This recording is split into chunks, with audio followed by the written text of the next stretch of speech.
start. The neighborhood council, budget advocates came up with 7 recommendations. One, a realistic four-year budget forecast. The second, 2-year budget cycle. 3, open, transparent labor negotiations. 4, prohibition upon entering a labor agreement that will create a deficit both this year and in future years. 5, develop a 5-year financial and crowd improvement plan. 6, have a real reserve fund, a rainy day fund, not something that you just raise down to go ahead. You know, what happens if we have an earthquake? We probably need some money for it. What happens if we have fire? And the last one is also transparency and accountability, which was recommended by the LA 2020 Commission that was modified for Western 2013. I don't know where you're going to begin. I think you can start with the neighborhood council budget advocates, but you got to do something here, and it needs to be more than just a 20-minute presentation on September 13th with the personnel. This is probably the most important issue facing us. Thank you.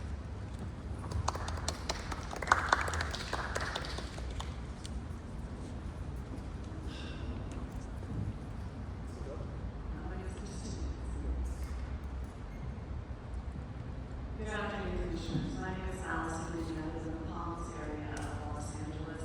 I'm here to urge the Commission to support ranked choice voting as one of its recommendations to the City Council. Ranked choice voting allows voters to rank the candidates in order of preference. This prevents voter disenfranchisement and eliminates the problem of wasted votes. It also allows minor party candidates to rise to the top and get elected and encourages more fair representation. We've seen the success of ranked choice voting in cities like New York City and Portland. New York City has recently elected the first female majority council. That was thanks to ranked choice voting. It's also in the state of California, ranked choice voting is the only alternative method that has been approved by the Secretary of State. So we would urge the Commission to study it further as well as council expansion. Thank you very much.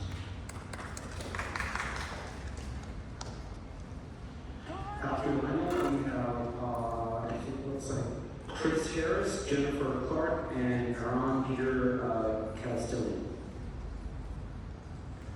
Thank you, Commissioner. Thank you for having this meeting. I'm Mark, sitting as an individual. 3 minutes. May I use it up to 3 minutes? I'm here to speak on the government structure reform. I would like to seek the consideration of council expansion because LA has about 4 million Angelinos, and 50 council districts is not enough to represent all Angelinos, and many of the state council members are not able to respond to the needs of the people, especially the marginalized and underserved people of Los Angeles that depend on government to provide services and delivery. So I strongly consider the city council expansion. The exact number I don't know, but it has to be more than 15, that's for sure. And number 2, I strongly support ethics and transparency and accountability. The Ethics Department Ethics Commission should be independent, should have a protected budget, and should have the necessary budget in order for them to perform their duties, to make sure that the city council, the mayor, and everyone else is following ethics laws accordingly, and that no one is in violation of any local, state, or federal laws, because the Ethics Commission doesn't have enough money for them to do their jobs, and the city council tries to undermine their duty. Number 3, public actions. I think that the city council should open public comment electronically. They have removed the ability for people to make public comment remotely, and including city committee meetings. City council committee meetings should open public comment. The many people are working during those hours. They're not able to attend council meetings during working hours, so it's not fair for many people who want to speak up and voice concern. So city council should reconsider bringing telephonic public comments in the council meeting and committee meetings, including city commission meetings as well. Neighborhood council are the first line of democracy for many neighborhoods, and we feel that we're not heard, we're overlooked, and we're ignored by the city council, by the mayor's office. And I think that neighborhood council, in my opinion, should be treated as a full equal government, and the city council should take their concerns seriously, not to dismiss their concerns. Because many people do want neighborhoods, but many drop out, they resign because they feel like they're not being heard and they don't feel productive. So, but many people do want to do something for the community, so we need to empower your councils as well. And regarding the city controller, I strongly support Penamikia's letter and his recommendation. They should have more money, should have a protected budget, and should be have the ability to do their job without being blocked by the city attorney's office. They should be able to audit any program service that in the city to make sure it's transparent and that the city council is accountable and the mayor as well. Thank you for your time.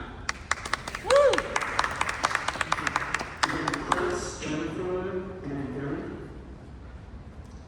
Hello, Commissioners. My name is Christine Harris. I live in CD3. I would like 2 minutes to speak, and I'm in one general comment. There's been a lot of misinformation regarding ranked choice voting, RCV. In terms of RCV is a simple, fair, and effective system. With RCV, you rank candidates in order of preference: first choice, second choice, third choice, and so on. If your top choice doesn't receive enough support, your vote automatically transfers to your next choice. But the process is not confusing, it's empowering. And while opponents may try to portray RCV as complicated, voters across the country, including seniors, immigrants, and first-time voters, have successfully used it. We should not allow fear tactics to overshadow a system that offers more choice, more voice, and more power to voters. Ranked choice voting is not a fringe idea. It has broad bipartisan support nationwide in cities and states where RCV has been implemented. Exit polls consistently show that a vast majority of voters find it easy to use and prefer it over the traditional voting methods. For example, in New York City, over 95% of the voters reported understanding of the process, and they wanted it. They wanted to keep it. And furthermore, polling data indicates strong support for RCV among young people, communities of color, and independents, groups often marginalized in traditional electoral systems. Los Angeles residents desire fairer elections, and the data clearly demonstrates that RCV is the way forward. I urge you to advise City Council to support ranked choice voting. Thank you.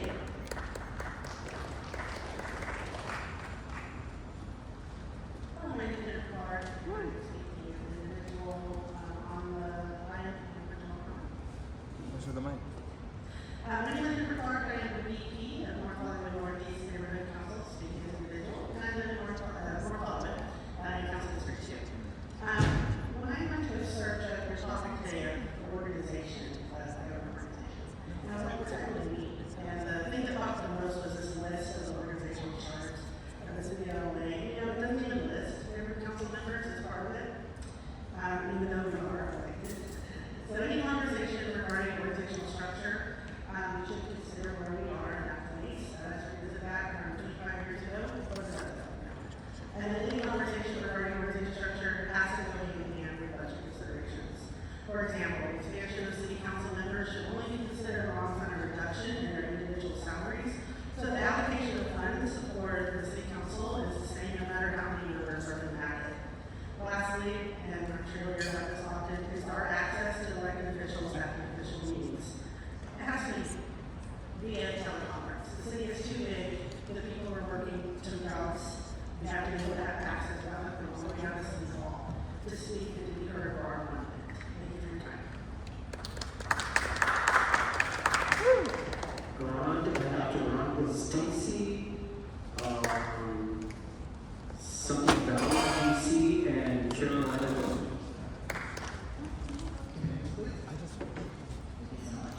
Hello, I'm Orange Castle. I'm a resident of downtown Los Angeles and also the LA chapter chair for People Coalition, where we advocate for star voting.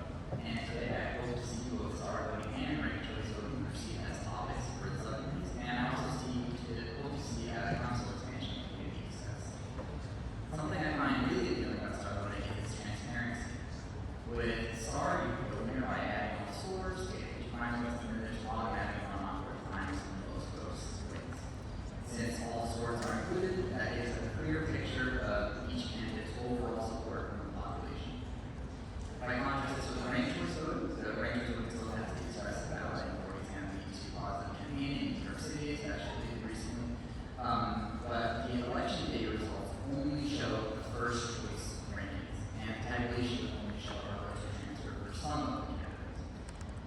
If a candidate got lots of secondary choices across the board, they might not know until many weeks later when the full cast vote record is released.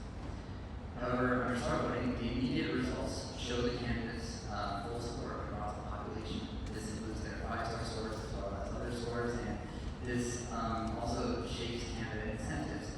If you're a candidate and the results show your full support across the population, then you're also encouraged to seek full support, seek support across the whole population.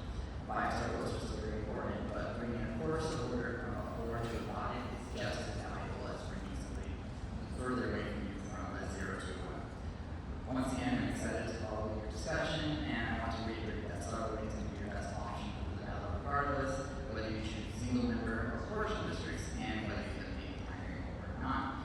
Thank you all so much for your service to this commission and city.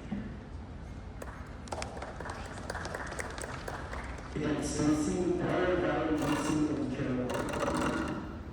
Thank you. I have a general comment, please. Both, please. I have one general. So we're talking today about potential government restructure. And one of the potential items in this restructure plan would be council expansion. How we manage that under our budget, I think, is not feasible. Partially because, frankly, city council makes way too much money. Currently, our salaries in excess of $240,000 a year, and I think most people who deal regularly with city council feel like they're not earning that salary. Not to mention that if for some reason the charter outlines that their salaries equal to that of a municipal court judge. Judges aren't necessarily known for being working class. I don't know that judges are really earning that much, but there's no reason why the city council and then subsequently the mayor, controller, etc., their pay are structured based off of that. So I recommend that rather than basing council and other city officials' salaries based on highly paid judges, it cannot exceed the median salary, which right now is about $80,000 a year. If you're making less than $70,000 a year, you're considered low income in Los Angeles. So it doesn't make sense for city council to be making so much money. Another potential solution is to, rather than expand city council, make them a codifying body for decisions that neighborhood councils make. So currently under the charter, it actually states that NC board members are not elected officials, which is odd because when I was elected to a board, I had the massive campaign, the voting, everything was involved, but it says NC board members are unpaid volunteers who serve on boards to monitor the delivery of city services to their communities and stakeholders, yada yada. NC board members are not elected officials. So you have the power to change that to actually give NC's power and dilute the power that city council has frankly undeservedly, and please cut their salaries at least by half.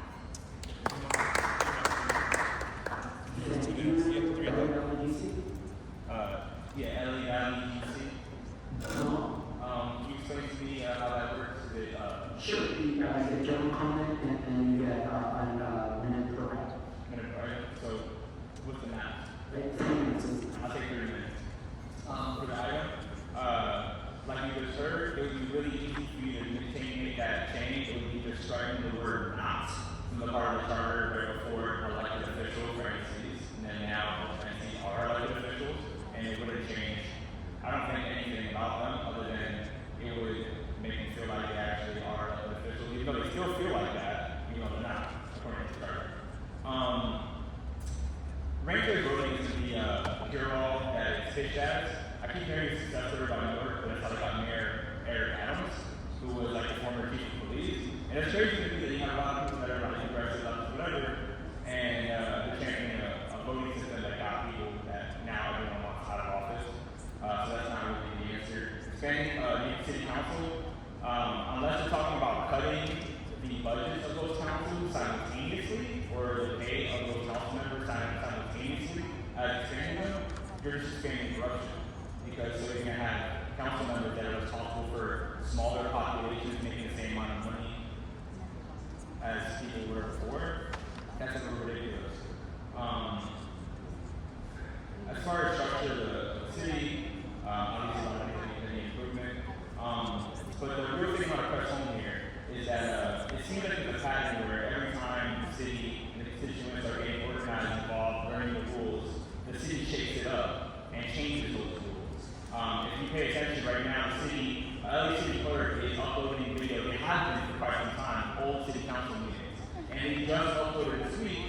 I believe the final charter reform meeting from the last process in 1999, they just uploaded that on YouTube, and you can see how that went.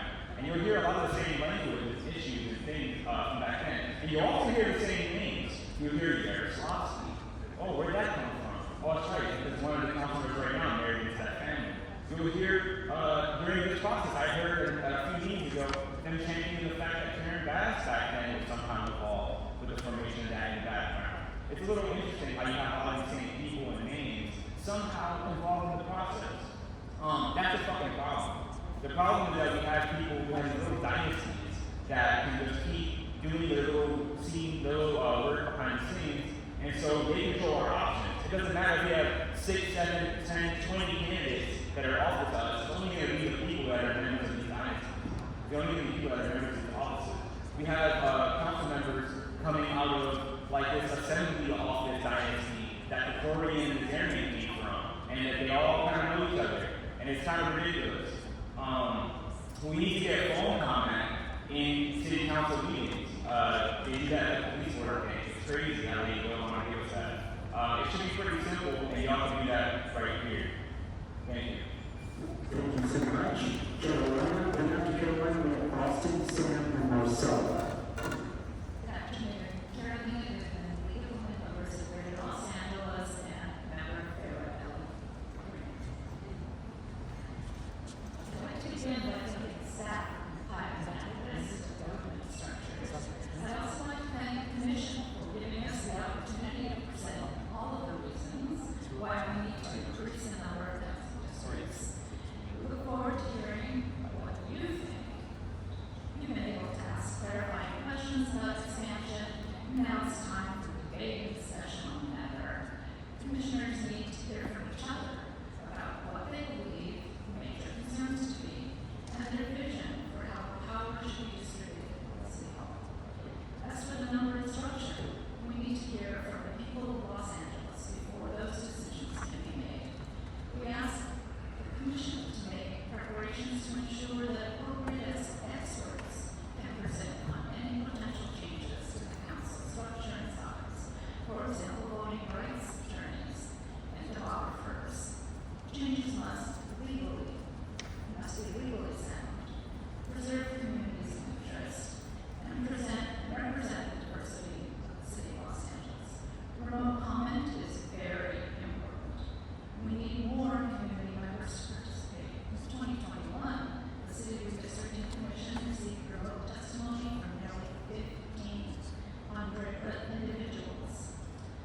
Our research consultant will lose turnout, that's true, but remote comment is a proven way to engage significantly more people. It's great that you will be considering an office of legislative counsel. Please also remember Council Member Gorman's suggestion that we consider making the city attorney an appointed position and elect a city prosecutor who can focus on misdemeanors. Regarding executive power, make sure to improve greater transparency and oversight of local emergencies. Also, clarify any potential legal questions related to executive directives, as well as the lifespan of executive directives. Thank you.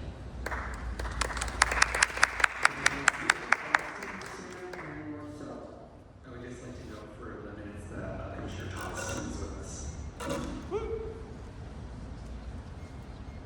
Hello. I'd like to thank the Commission for putting election voting as the focus of the Government Structure Committee, as voting is the foundation of all democratic reform votes. A large collective voice has been clear in these meetings that we need voters. The two main proposals have been RCD and Star Voting. I ask that the Commission fairly evaluate these two methods. I believe Star Voting is the clear best choice for Los Angeles, and that an honest evaluation of RCD will show that in practice, in America, RCD does not meet the committee's goals of accessibility, fairness, and voter engagement. A good starting resource for comparing the two is equal.vote/Beyond Restore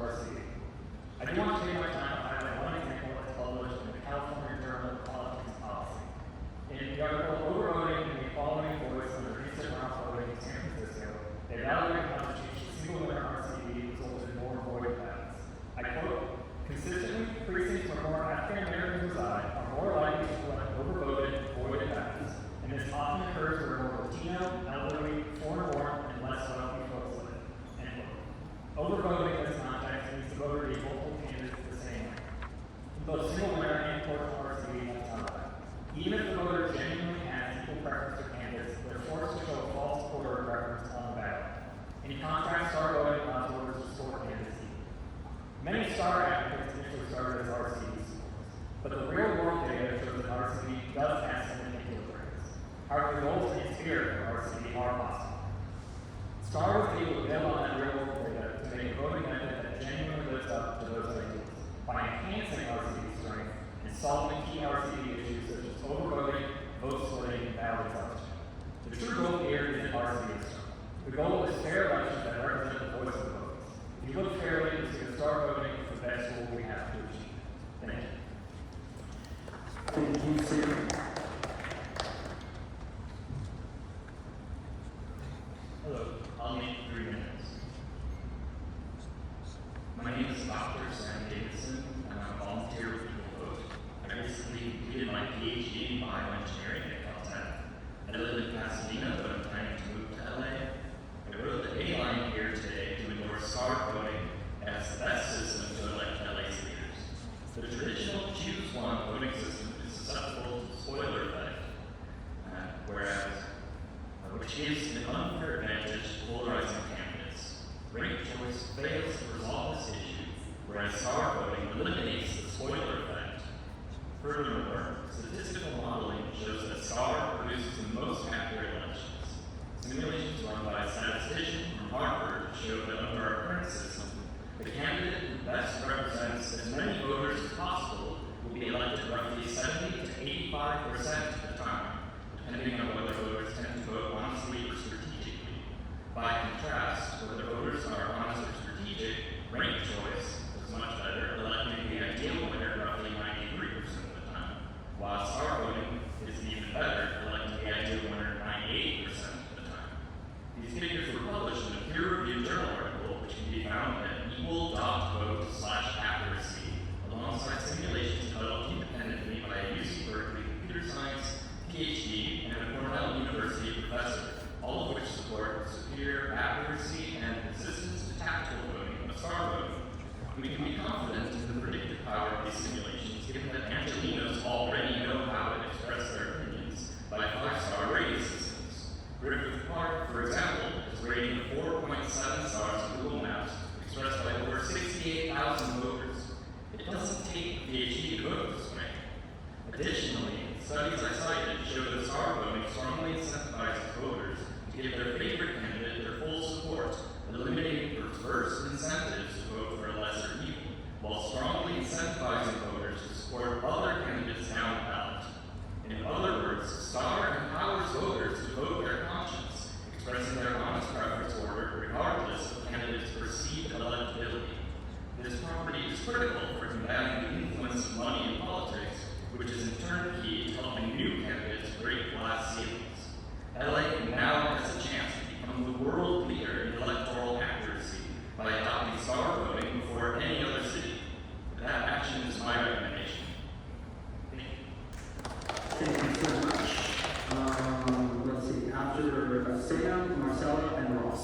Sam. Sorry, we just had Sam. Marcella, Ross, and Alex.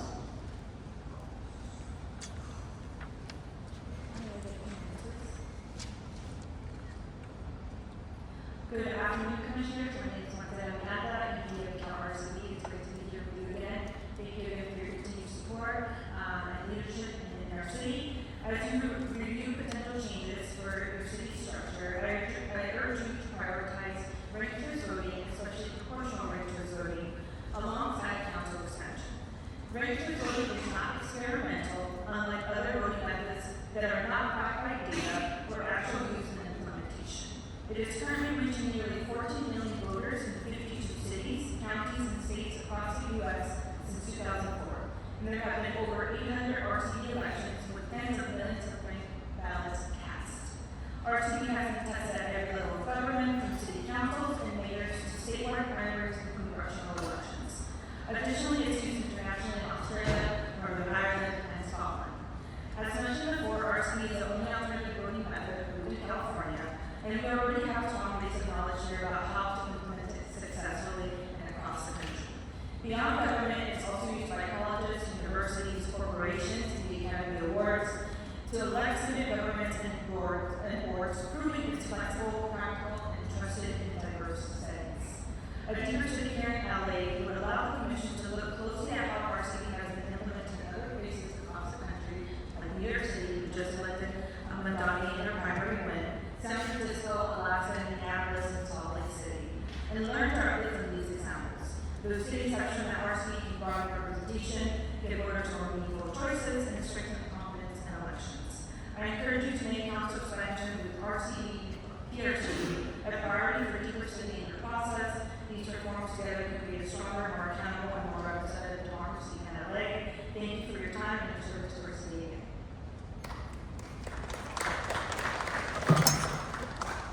Ross, then Alex, Amy, and I think that's Vita or something Booth.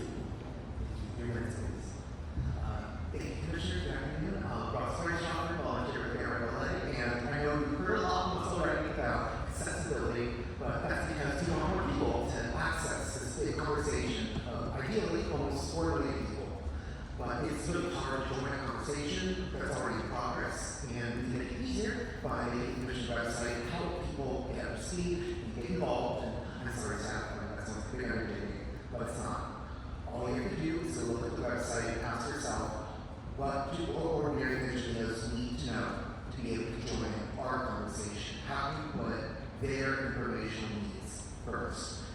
For example, the first thing someone sees on the website is submit public comment to the Charter Reform Commission, and I can say that's a lot of words in a row that most people outside this room don't know.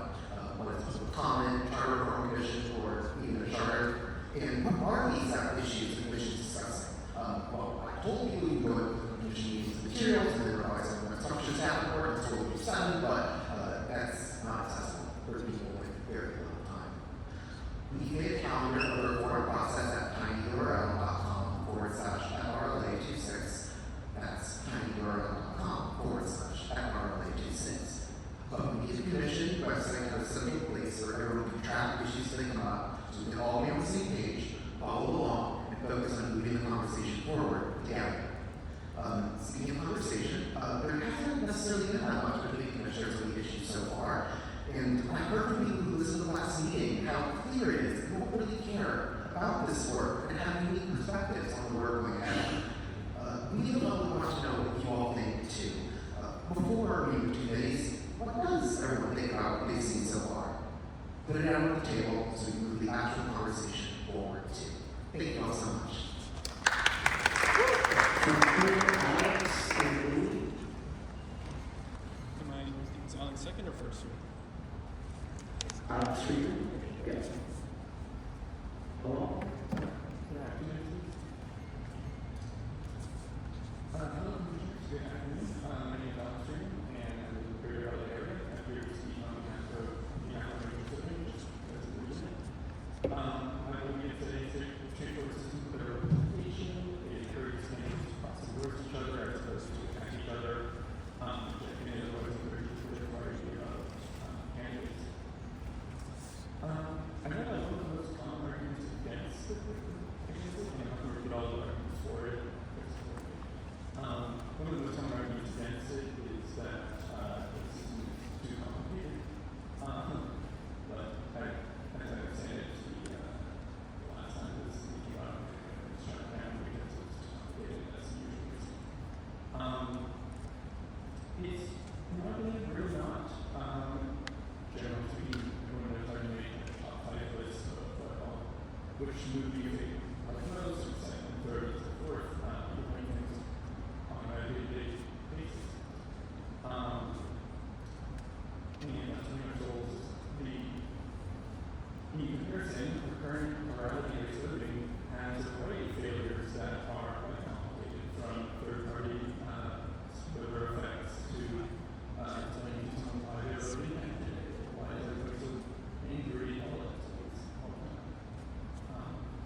still give the working class more time to submit public comment for the weekday meetings. As it stands, it's a constant 3 p.m. deadline. The requirements the working class will keep the deadline 2 meetings prior to the day of the meeting. Additionally, these meetings should be broadcast on Channel 35. It should not be the responsibility of KRFLA or just even one group to increase accessibility of these meetings. Right now, if we want to watch a recording meeting, they're the ones who are looking at. This is too important, and it's the working class that will have to deal with the decisions made by this commission for the next 30 years.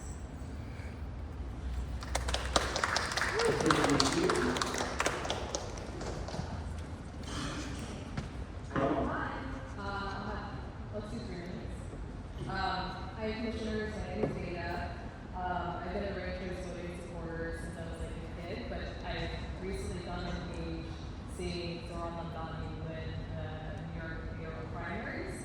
I think ranked choice voting strengthens our democracy because it makes smarter voices count. When people can rank choices instead of just choosing one, they're more likely to feel like their voice really matters, even if their first choice doesn't win. It's a more inclusive process because it increases higher voter turnout, especially in communities that have been historically disadvantaged. And it's nice because candidates aren't forced into sort of like zero-sum battles. Even in the New York mayoral election, we saw like Zoran and I forgot the other candidates' names sort of like co-endorsing each other. So it's really cool because people can actually go and like see politicians just talk about policies instead of tearing each other down. It also encourages more people to actually participate in vote elections because they don't think they're wasting the vote. And in LA, where we have a lot of diverse people, we should embrace a system that encourages more people to show up and speak out. Redondo Beach actually elected to convert to ranked choice voting in 2023 and adopted it and had their first ranked choice election earlier this year. And they had 83% of voters find it to be an easy system, and 61% of voters favor that to the prior system. So it's really not confusing. It's easy to implement. A lot of other places implement it, and I advise us to implement it and at least just consider it. Thank you. Thank you. Next, I'll have Rob, Michael, and Nicholas.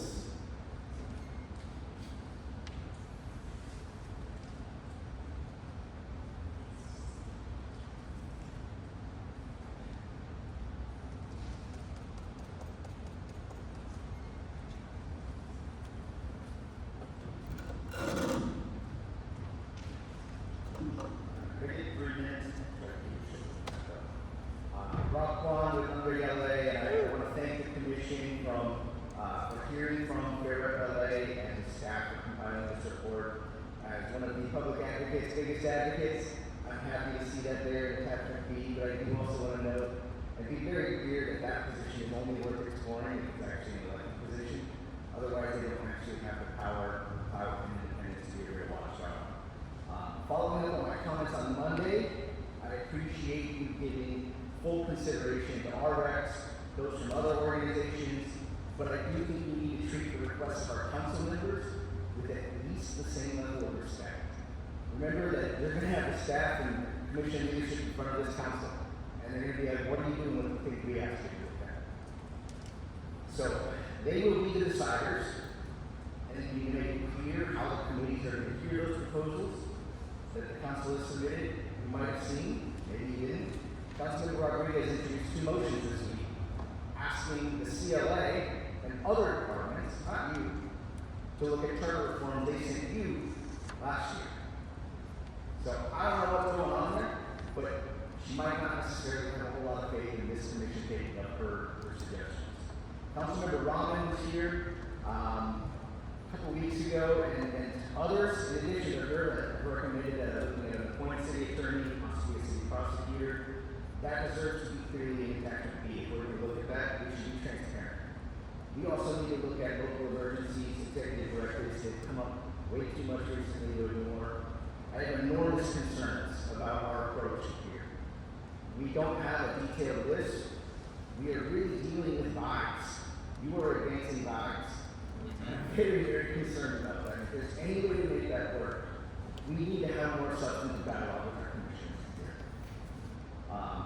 On Monday, the commission looked at a number of issues, and I was concerned because on one hand, we're looking at cutting the tape with things, and then some people saying we need to pump the brakes. Some people saying we need to get neighborhood council power over any support.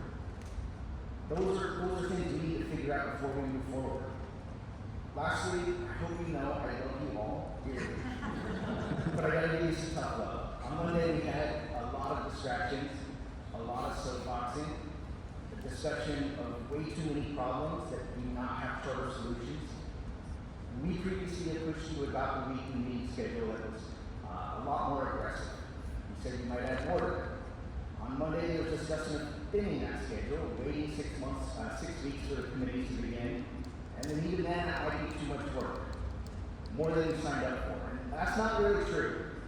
9 of you were appointed this summer, and you knew exactly what we were getting into in that batch. 3 of you signed up last year, when you expected a more relaxed pace, but we all knew this was going to be something serious. You're unpaid volunteers, I get that.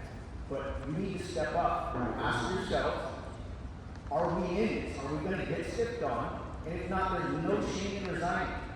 There's no shame. Thank you.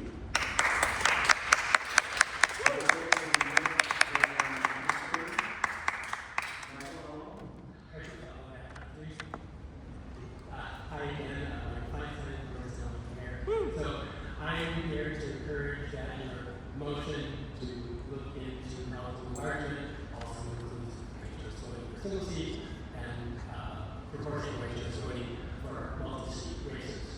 And I think we all agree there has to be a larger council, we're to protect the representation of the country. I encourage you to be aggressive in looking at the range of council sizes, even as much as our sister cities of Chicago 15 and New York 51.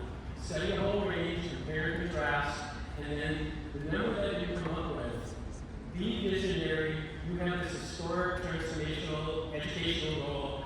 If the council's going to be political later, let the council be political later. Don't you unilaterally disarm now with a low number just because you're afraid. You have a different goal, and I think you can rise up to it. And then when you look at the proportional ranked choice voting sign, obviously there's some compare and contrast with single seat districts. You don't have the zero sum winner take all dynamic that can't be solved by independent districting. Even if we have more individual seats, we're still going to pit one community against another. We have more diverse in multi-seat districts. We've talked about that before. So that's one of the things that you should compare and contrast. And also, there are challenges to drawing districts that proportionally represent the diversity we have in LA when we're just doing single seat districts. Larger districts with a lower election threshold makes it easier in some cases to incorporate more of that diversity. And if you study that, we can be really looking at different size councils and how single seat versus multi-seat actually would deliver in the real world. For campaign finance money, if you have a ranked choice election, you have it under one election instead of two. And the nice thing about proportional ranked choice voting is the threshold to get elected is lower, meaning public finance dollars can go further because you only need a lower percentage of the vote. So that empowers that system we have. And then finally, kind of fun thing to remember about is RCD and the RCD confusing area is the parable of the cave. We're only in the cave. You don't know what the world is like outside of the cave. Well, we're in a system now where the primaries we have now are totally confusing. Who are you going for? The one that has a chance to win, the one that's closest to your point of view. Who knows if there's 3 or 4 candidates that have a generally similar point of view? It's a crapshoot. And we can have people who can get in the low 20% making it to a runoff. That's confusing, but it's the confusion that we're used to. So, ranked choice voting is actually easier, and if it ends up on the ballot and we pass it, it won't go into effect until 2032, and it'll be a couple of years to do public education.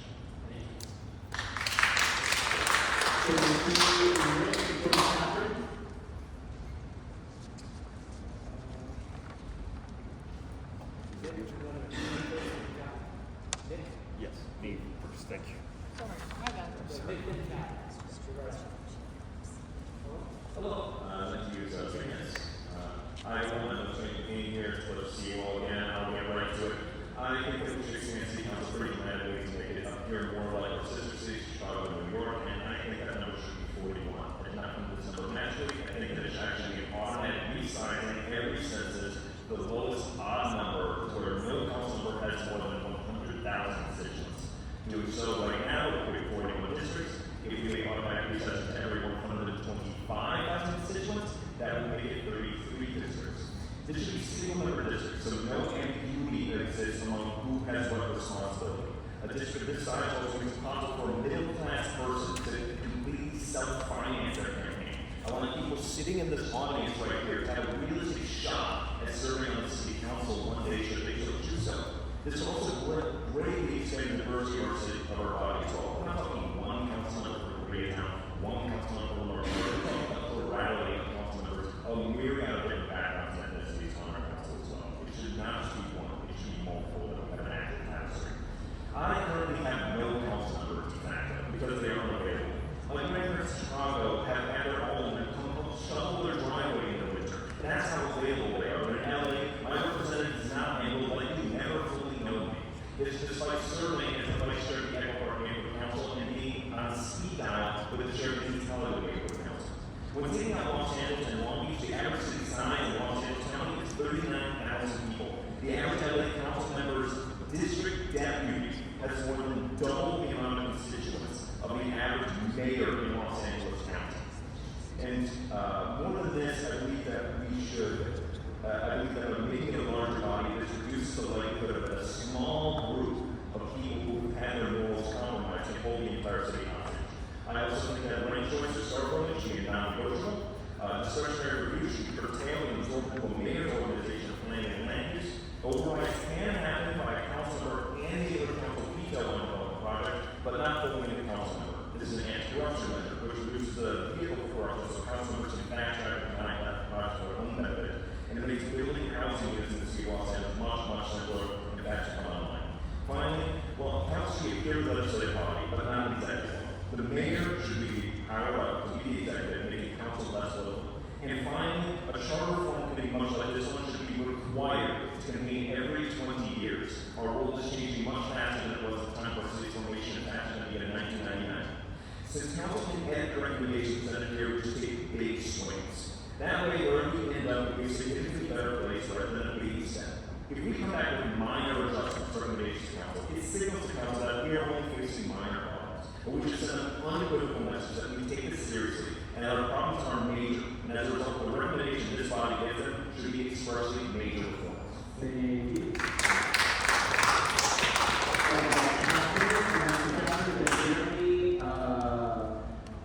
Talina and Kevin. Let's go for 3 minutes and I'll try to keep it nice. Good afternoon, Commissioners. I'm Catherine Firefield. I'm a lifelong resident of San Fernando Valley, third resident of District 2. And I don't have anything specific in mind in terms of the numbers or the logistics, so please extend City Council. I'm coming to you as a community organizer. I'm someone who's knocked on more than 10,000 doors in Los Angeles, and about 80% of them probably in San Fernando Valley. And through those conversations, I can tell you that people do not feel represented by council, especially renters, marginalized people, their interests are not being represented because we don't have enough city council members to represent them. When you're a grassroots candidate, you have to knock on at least 75,000 doors, even if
essential to public trust and concerns of the city and relevant to what the city is talking about right now.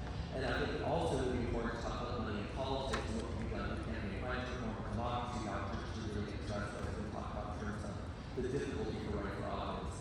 Other ideas include participatory budgeting to think about how Angeles can be more involved in the budgeting process in the city of Los Angeles, as well as thinking about language justice and access standards and what that means for the diverse population of Los Angeles, where English is not their first or primary language.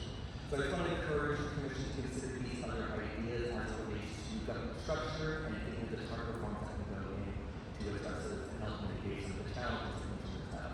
Thank you so much. Delina and Kevin. I would like 2 minutes. Thank you. Hi, my name is Tony Manoa. I am a lifelong resident of Southern California, a current resident of North Hollywood, and a registered voter in LA City Council District Number 2. I would like to urge the Commission to consider the adoption of ranked choice voting for the City of Los Angeles. Ranked choice voting is a nonpartisan practice that has been approved in several cities throughout California, including San Francisco, Berkeley, and Oakland. It benefits voters in our system by allowing them to rank their political priorities instead of utilizing the current, well, it's got to be one of these 2 people, so I guess I pick the one I hate the least approach. It allows smaller politicians and grassroots candidates a fighting chance, and it helps to prevent the most polarizing leaders from winning elections. This is not a criticism of anyone specific, or even a criticism of every opponent of ranked choice voting, but it must be said. Those who seek to abuse power combat ranked choice voting because it adds a hurdle to that path to power. It allows individual candidates to actually discuss policy and reform.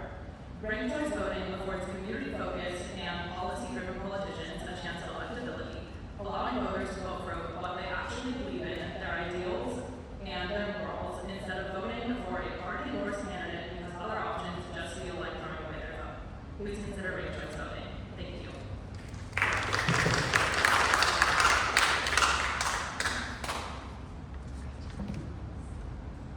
I would like to request 3 minutes. Hi, my name is Kevin. I'm a resident of North Hollywood in District 2, and I'm speaking in favor of the City of Los Angeles adopting ranked choice voting. Ranked choice voting allows for voters to choose a plurality of candidates and avoids polarizing figures who are broadly disliked from winning in a traditional winner-takes system. In a city as diverse as Los Angeles, we need a voting system that encourages candidates to engage not with just their base, but with communities that are not in their base. Ranked choice voting does just that and gives room for grassroots candidates who are not backed by corporate lobbyists to have a fighting chance at winning elections.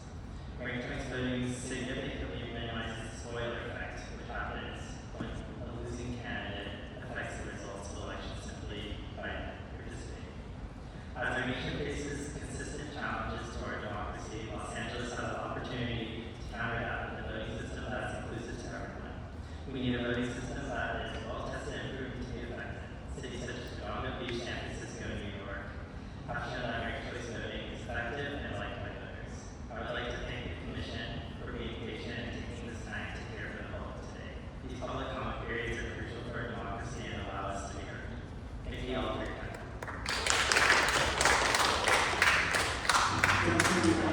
Last one, we didn't get a chance to stand up.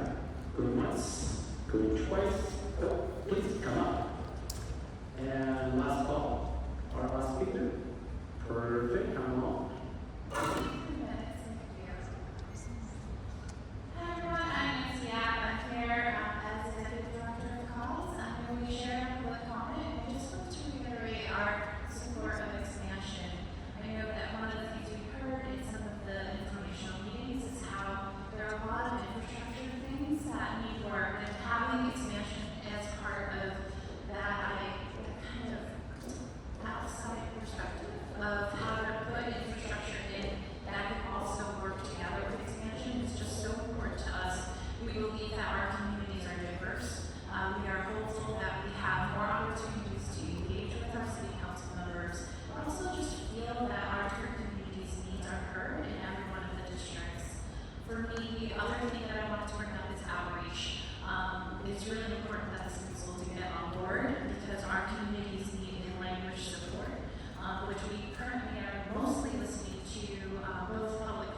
not just having it available, but making sure outreach goes out in language as well. The other thing that I thought I wanted to bring up from RLA are the other things that make our communities feel welcome, including one of the things they did with their civic older meetings are childcare, food, but also location. So we know those are things you all are considering as you think about how to engage the 4 million of us in the city. And we just know that there are many ways that you can do it, and we're hopeful that that gets started soon. Lastly, around neighborhood councils, as a former president of the North District of Tokyo Neighborhood Council, we're going to get to look at elections. It's like many different days throughout the 99 neighborhoods, and because it has different infrastructure, it's really hard to understand when it is, where it is it in person, is it not, what do I upload? The process is very confusing and makes it feel like we're not welcome to actually vote for the people who represent us on the ground. And then I'm also hearing that neighborhood councils are looking at budget cuts. For a group of people who are meant to listen and engage with our communities and are in our neighborhoods to not have enough money again for translation or engagement, it makes no sense. And so how do we make sure that the government officials who are closest to our communities have the resources they need to actually engage with us? So, thank you.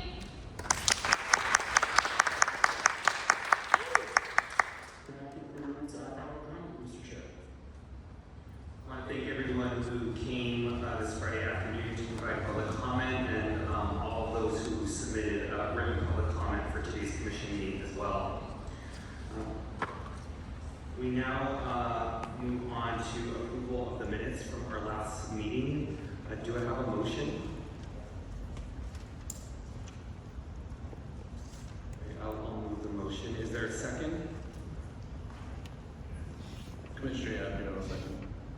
I want to appreciate the commissioners who jumped in when the first versions were circulated with corrections. I think we probably got them all in the final revision. Is there any discussion on the motion?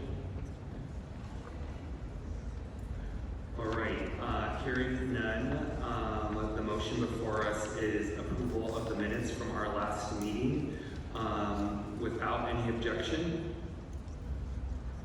All right, the minutes are approved. Thank you, everyone. Okay, we now move to neighborhood council comment and community impact statements. I know of one neighborhood council that is present, and if there are any other that are present that have community impact statements, you're welcome to come up, and you have 3 minutes. Thank you very much, Commissioners, and thank you for being here on this Friday afternoon and devoting your time. My name is Ellen Evans. I'm speaking on behalf of the Bellevue Neighborhood Council, which covers an area with 30,000 residents. I think you've seen the consensus that our current council size no longer meets the needs of Los Angeles. We urge this commission to recommend the city council with at least 25 members. It would be more representative democracy, lower barriers to entry, and greater access for constituents, as you've heard from many other people. We also recommend that a population-based formula be embedded in the charter to update the number of council districts with each redistricting cycle, so we don't have to keep doing this over and over. We're in a budget crisis, so we urge the Charter Reform Commission to evaluate the cost of operating commissions, including staff, legal support, and stipends, whether each commission serves a real public need or should be consolidated or subsetted. Now, I understand not all commissions are charter commissions, but maybe there could be like a threshold for what needs to have a charter, given the expense. And whether appointees bring any subject matter expertise, particularly down land use, policing, and budgeting, and whether neighborhood councils are being fully represented, which right now they're not. We oppose the practice of requiring commissioners to sign undated resignation letters when appointed. This is undemocratic.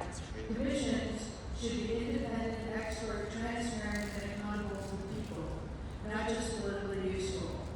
Just like our council districts, this commission has a chance to reset the foundation of Los Angeles governance, and we urge you to build a structure that earns the public's trust. Thank you. Thank you. I want to remind all those who are from neighborhood councils and those who are watching virtually that we encourage any neighborhood council to submit a community impact statement, and you get the opportunity to speak to us on your own agenda item with 3 minutes. All right. to move to our next item, which is a report from our Executive Director on outreach and other matters. Thank you, Mr. Chair. Really briefly today, our one update is that we had our kickoff meeting with City Fabric this week, and they plan to not only be presenting at our next meeting, but also will be helping to support with many tasks. I think you'll see a very different kind of meeting in September and beyond, and we're definitely excited about getting that started. That concludes my report. Commissioner Field. Thank you, Chairman Mesa. Question for staff, maybe more than one. I may be the only person in the room, but I need some basic facts about the charter.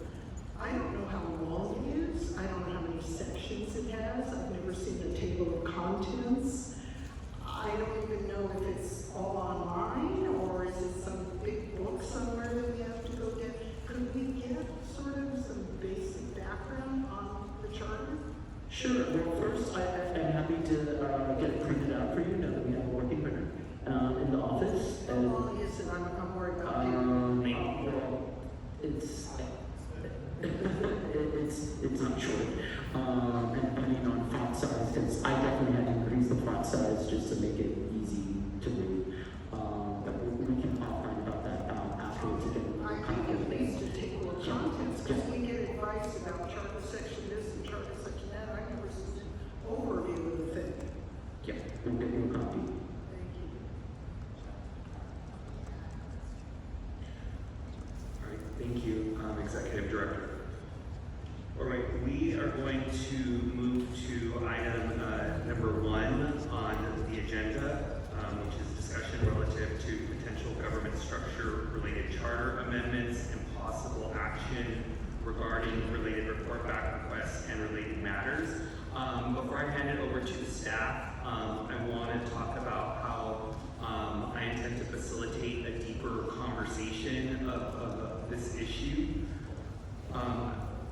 I have also noted that process is important, and this commission has spent a lot of time talking about process matters, and I don't want to minimize the importance of that, but I think it is important that we give equal amount of time to the charter revisions and the content of that. And so what I will do is I'm going to ask the staff to give their report. After the staff give the report, I'm going to ask any commissioners to jump in with any clarifying comments. I'll kick off the discussion and then just hand it off to whoever jumps in the queue. After that, I want us to go through each of the buckets in Exhibit B, and I'm going to ask every commissioner to share where they're at right now. I want to recognize that it's fluid. As we go into committees, get additional presentations, our thoughts may evolve. And I know in politics, like, evolution can be considered flip-flopping, but no, we are a commission that is studying things. I think people want us to deliberate, but I want us to do a gut check on where we are right now, so that it gives the staff additional guidance for how to go out and identify presenters and to get the committee work really going. So that's how we're going to proceed with the discussion, and I want to say that I know I have a fair amount of feedback. I'm sure other commissioners do, but I just want to start off by saying I really appreciate the work that the staff has put in to this report and this entire week. I also want to let the commissioners know and the public know that the executive director and I reviewed the outreach plan. This is the only scheduled Friday meetings. No one has to worry about that. There are no other scheduled Friday meetings for the duration of the commission, and we're going to keep it that way. But nonetheless, I appreciate all of you who came out on a Friday evening and continue to be with us. So with that, I'll hand it over for the staff report. All right. Good evening, commissioners. My name is Max Podemsky. I'm the Deputy Director of the Charter Reform Commission, and I'm here to present our staff report on government structure. So these reforms were selected by reviewing the presentations from the August 9th Commission meeting, as well as other documents including letters from the department and motions that were on the Charter Reform Council file. They were placed in a spreadsheet, attachment A, and indicated which organizations each reform. We then compiled these reforms into broader categories, attachment B. I also want to note we are using the committee structure that was approved earlier this week to sort the reforms. So you may see a reform that was in attachment A that's not in B. That's because we're moving it to the appropriate committee. So recommendation number 1 is City Council expansion. In October of 2022, a motion was introduced by former council member Mitchell Farrell to explore expanding the City Council. A subsequent motion led to the creation of an ad hoc committee on governance reform, and one of the issues that committee looked into was council expansion. LA City Council districts are the largest in the country, with each representing around 260,000 people. Due to their size, these districts have been criticized for giving constituents limited access to their representatives and for not giving adequate representation to certain communities. And an example of that is Koreatown, which historically has been divided into different council districts, and also the neighborhood of Watts, which instead of being grouped into council districts with the rest of South LA is in a council district with San Pedro and Wilmington, which is about 17 miles to the south. For this reason, a range of groups from academics to community-based organizations have advocated for council expansion. However, critics of council expansion say that unless other reforms are made, it will put a burden on city departments due to having to respond to requests for more offices. So, as you might be aware, our system works through council motions that are introduced each week, and so departments have to respond to those. And it could also further fracture planning around infrastructure and housing, which is an issue we discussed during our infrastructure and planning session. So some of the key issues for the commission to explore related to council expansion are how many districts to expand to, the configuration of these districts, such as doing multi-member districts where multiple people represent one district, or to create a combination of regional and citywide council districts. Other issues brought up related to council expansion are changing requirements around ballot access to make it easier for people to run for office, as well as changing Los Angeles' voting system with competing proposals for either ranked choice voting or star voting. Our second proposed area for the commission to explore related to government structure is to make government more effective and efficient. Presenters brought up the fact that fragmented administrative and financial oversight has led to inefficiencies and poor coordination, and that administrative tasks should be centralized so council can have more time to deal with legislative issues and their constituents. Some of the areas to explore within this topic include amending the council meeting schedule. So currently, the council meets about 3 times a week. A motion was introduced in 2024 to have the council meet only once a week. This would allow council members to spend more time in their districts, making them more accessible to the public. However, it was decided that this issue should be further explored by the commission because it has implications for many other areas of the charter. And this is, relevant to items that departments need approved on a certain timeline. So, we receive letters from many different departments saying if we do change the council meeting schedule, we change other areas of the charter to reflect that. Another concept is to change eligibility for city commissioners, such as making non-citizens eligible and lowering the age of commissioners. There are also ideas about making new offices, such as a public advocate similar to New York City, creating an office of legislative counsel, a chief operating officer, and a chief financial officer, as well as protecting the city controller's budget. So, over the coming months, we'll continue to refine these concepts and present options back to the commission to consider. We're also going to work with city departments and the city attorney to create specific language around this. And a key consideration with everything we consider is which of these reforms actually require a charter amendment as opposed to things that can be by ordinance. So, are we adding things or are we subtracting things? So thank you for your time, and I'm happy to take any questions you may have. Thank you, Max, and thank you to the entire staff for putting this together. I'm going to kick us off with some feedback. I want to just remind the commissioners that I definitely want at this stage people to jump in with any feedback they have on the content, any clarifying questions. I have a number that I'm going to go through, and then I'll look in the queue to see who else is in.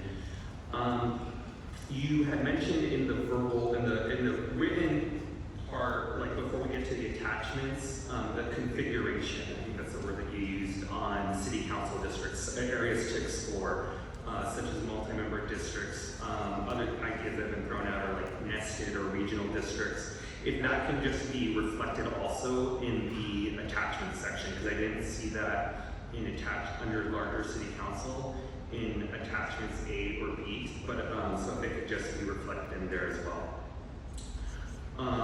Under the eligibility and appointment of commissioners, I did want to introduce one other area to explore, which we could keep in attachment 8 for now, and it may be in better government or in this committee, which is a cooling off period for commissioners. So city council members have a cooling off period. I think it's city council members. I forget who, but commissioners do not. So theoretically, my term is going to end on this commission at some point. Like the next day, I could be appointed to another commission. So I want us to explore the ability of a cooling off period to commissioners. So I'll just add that to the staff can figure out where we want to put that in. Also in attachment A, I would like to add an item, at least we can figure out where it gets put. But on the clarification that is needed in the charter around emergency orders and directives. And so I know that's in the common discourse right now. It should be. And they'll take the opportunity to clarify. On attachment B, I'm curious to hear other commissioners' thoughts on this. I would like to see a bucket that takes different pieces but really calls out that we want to explore the roles and power of elected officials. Because right now, I like the document, it's framed around make government more effective and efficient, and that will be a positive consequence of what we're doing. But I think the primary thing that we're looking at is the role and power of elected officials. And that includes the role and power of the city controller, of the mayor, the city attorney, the city council. And then I think everything flows from that. So the staff can think about it, but that's something that I'd like to hear if any other commissioners have thoughts on as well. And then I would like to add as under, maybe it's making government more effective and efficient, is a review of the commission system of governance. It's been brought up in different areas. Is there a need for the number of commissions that we have? Obviously, we're a unique commission. Independent redistricting is a unique commission. There are other unique commissions, but there may not be some that fall into the uniqueness that we all might think. So I put a lot on the table, so I will step back and let me just see who's in the queue. All right, so I'm gonna go down this row, and then maybe I'll just go down this row and see it. Who wants it? So Commissioner Schlatter. Okay, so you're taking the entirety of the document. This is my feedback on the entirety, but however you want, yeah. I mean, I don't want to overwhelm everybody, that's all I'm saying. So maybe I'll give a question. Thank you for the comments.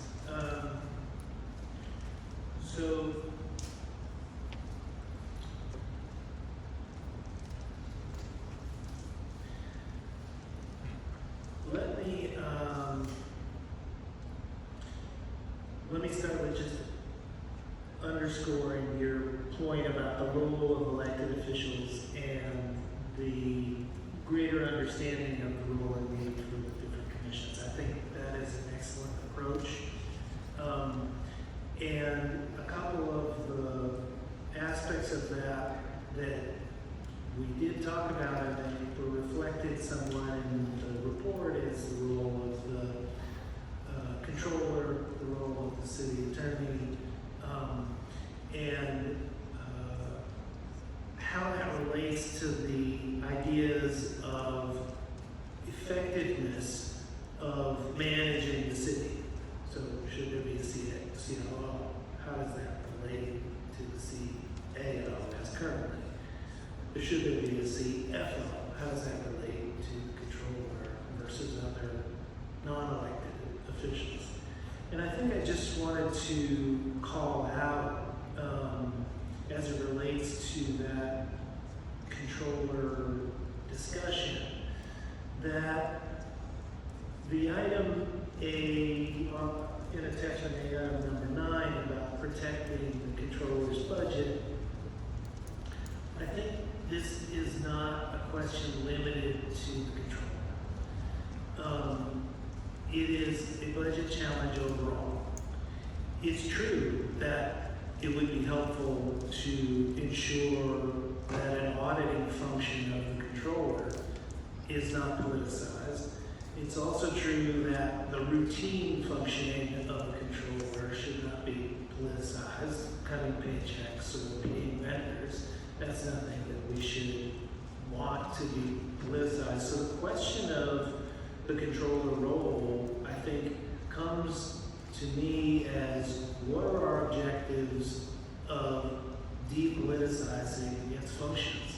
And so understanding the functions of a controller, much like you're laying out here, understanding how the roles of elected officials and commissioners interplay is about identifying which, if there are roles that are routine that should be depoliticized. So I'll leave that as an objective, but again, back to the budget protection component. The budget is an important document. There are a lot of political implications with the budget.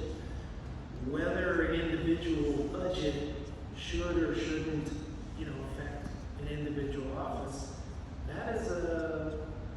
that's not a question just for the controller. I mean, we saw the effective defunding of the Office of Climate Emergency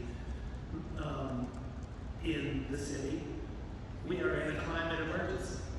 Is that less important? We lost a bunch of effort in decarbonizing our city. Is that more or less important than being able to conduct a particular audit in a short, term, 1 year budget? I just wanted to call out, because this idea of protecting budget is really identified with the controller's office, that it leads to a larger conversation about the political nature or the apolitical objectives in a review of roles and offices.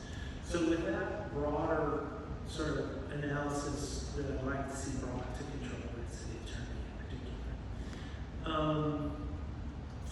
I think what I'd like to do is with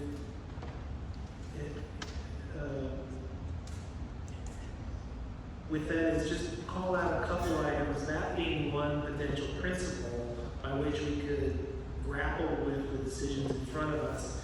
And a couple of the items there at the end of the document, and I'll let others then take over and chime in as I need to. But I wanted to just call out the idea that this question under number 2 in attachment B talks about efficiency. And one sort of principle that we might approach the charter with is, how are we modernizing? How are we bringing this document up to post-internet age? And that has potential to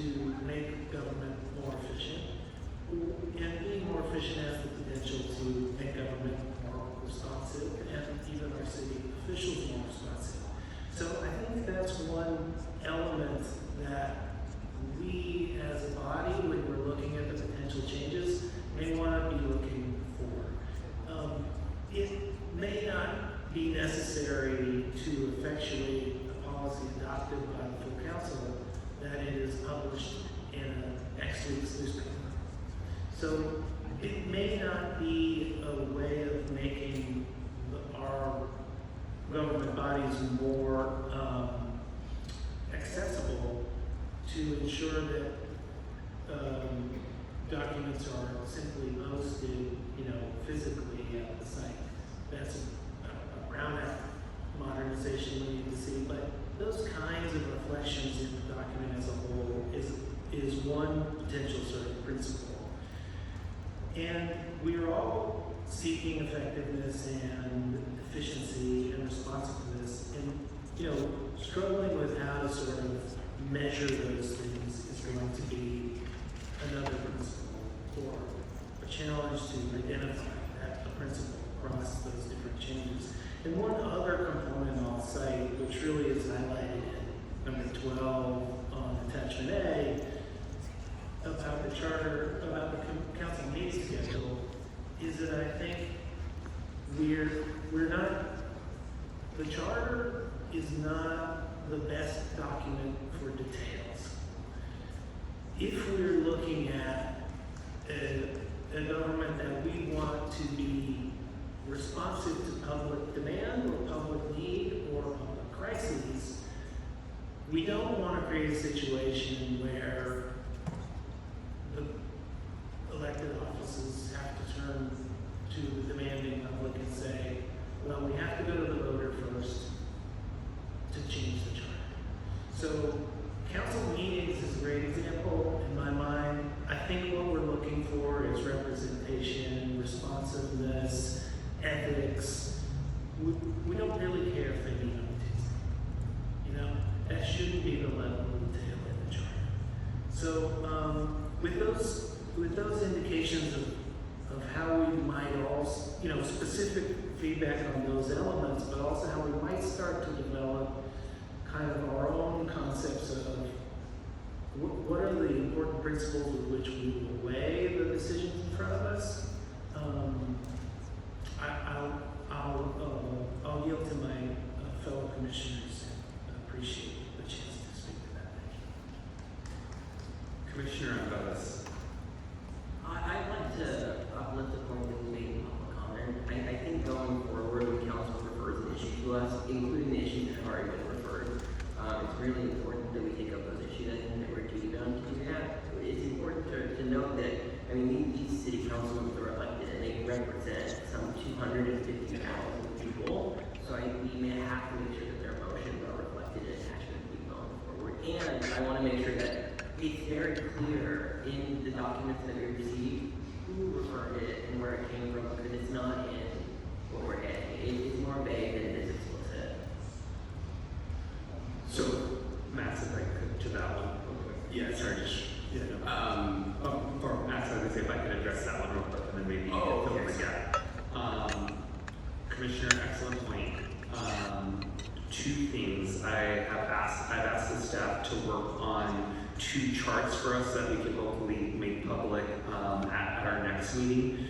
The first one is actually that one may not be ready for our next meeting, but I want to let the public know, I want to let the city council offices know, I want to let the commissioners know that I've asked the staff to compile a staff report separate from our study sessions that is just what are the city council referral items for the exact reason that you and others have mentioned, to make sure that we are addressing them. The council members were elected by the city, and so we want to make sure that we are addressing them. And it will have a chart of where they were at. Some of them have already been addressed in the charter amendments for 2024. We will include those so we can see which ones have already been dealt with. So I want to let you know that is the staff are going to be working on that. That will probably be ready actually by our study session on personnel. The other document that I've asked the staff to work on is a large chart with every charter revision that has been proposed to us. and it will have a status on where it is at. And some of them maybe we haven't dealt with it yet. Some of them may be that we've talked about in a study session, that it's in a staff report, but just so we have a catalog of where every single revision, including where the idea came from. So thank you for uplifting that. And when we get those charts, I'd love to see redundancies in place where they're in these attachments that we get. Because if the public comes and they go to our website and all they have are these documents, I want redundancies so that they see exactly those things, even if they're on other charts, that they're very easily accessible. Yeah, just to respond, so we're using a list of basically amending motions that when the Charter Reform Council file was put out. So that doesn't include a lot of motions that have been introduced since then, and we've asked CLA to prepare an updated list of all the subsequent motions on charter reform. One thing for you all to consider, right, is a lot of those have been introduced but not adopted, so whether you want to consider those or whether you only want to consider motions that have been adopted, but we are, in the process of getting that updated list. One other point I would like to make, and I made this on Monday actually, but in attachment A going forward, I know that attachment B summarizes a lot of this, but I would like to see exactly which form, like the number where it is in attachment B, which the recommendations that goes in. And I know that you said that you were actually going to take some of the reforms in attachment A and you refer them to other committees, and I think that should also be very explicit, because I should see in attachment B, I'm looking at reform number 1, or which reform does that actually mention? If I'm looking at attachment A and I see the reform number, where is that actually expressed? Because I think that when we don't have those redundancies, it's going to be very easy for things to fall off. So we should build them in place now. Thank you. Commissioner Field. Thank you. I have one question that I think one of our staff could answer immediately, and then I have a list, not terribly long, of things to bring back to us. Just to remind all of us, we will be able, when we finish, to send a list of proposed changes to the charter, labeled, of course, carefully explained, et cetera, to the council, and the council has the power to pick and choose what they believe should go to the ballot. Is that correct? More or less, and we do have the benefit of city attorney to, explain a little better, but this commission can send one big charter amendment, I'm just telling you, options are, here's our charter, our big, compendium, please approve it and send it to the voters. Or it could be, a list of them for the council to individually sort through and send to the voters. And then on the reverse side, the council has the ability to condense them all into one thing, or split them off, or pick and choose, add, subtract, hard pass on all of them. The council has the maximum flexibility at that point. Thank you. I don't know if the attorney is here, but I think but that's what they've explained to me. That's probably. Well, that sounds, I think, what we've understood. Given that, and this will be something I may say many times, all of our passionate advocates who join us so regularly, please be sure you're talking to the council. That's who's going to end up making the choice of what goes on the ballot.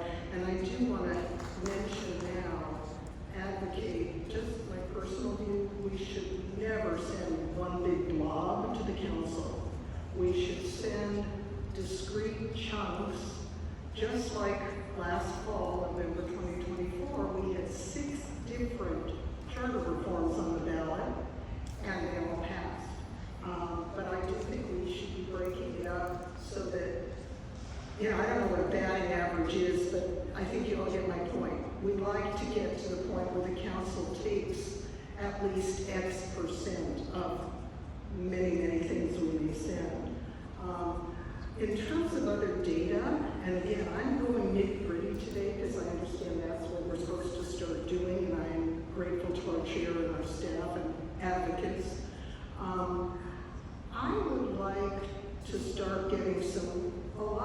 comparative data. I don't know how often the New York City Council meets or the Chicago Council.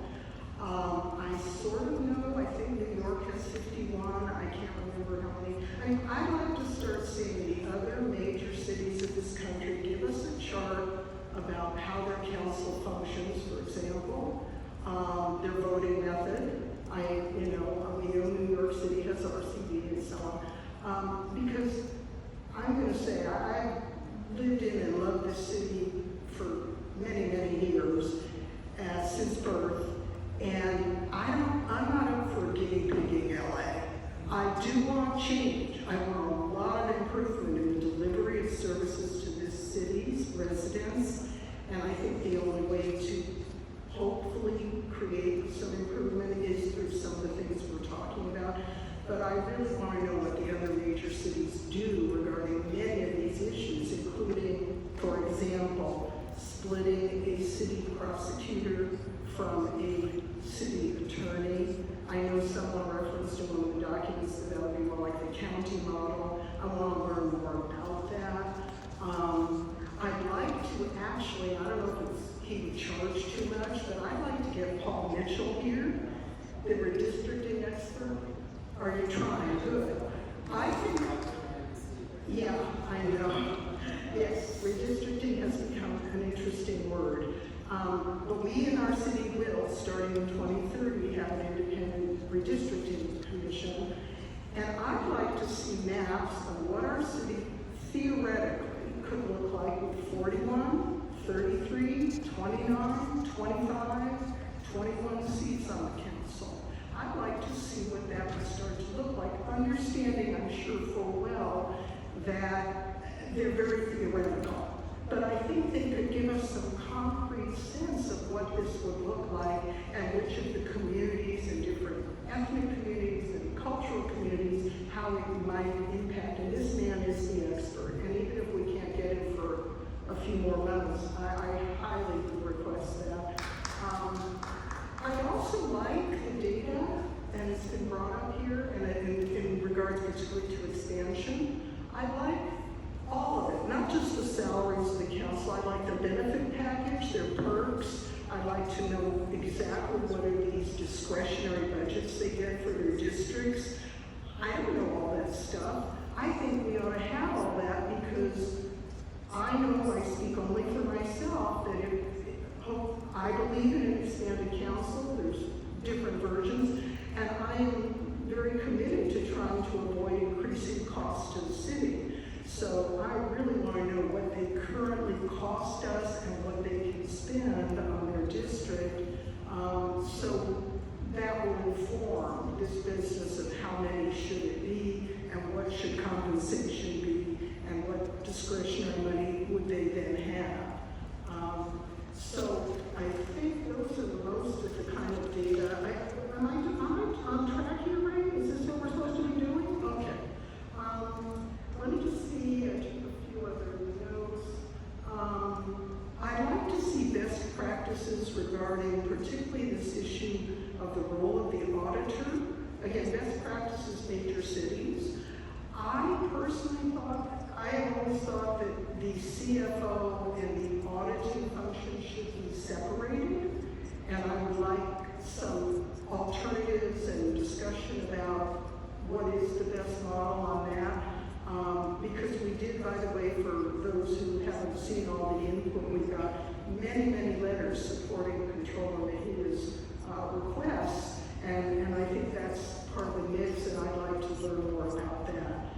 So, now one last thing, Justin, I know I'm close enough, but don't pinch or poke me, because I would really like to know where our 13th commissioner is. And I would like our advocates to talk to your council members, because my understanding is they're sitting on an appointment, and I'd like us to get a full commission.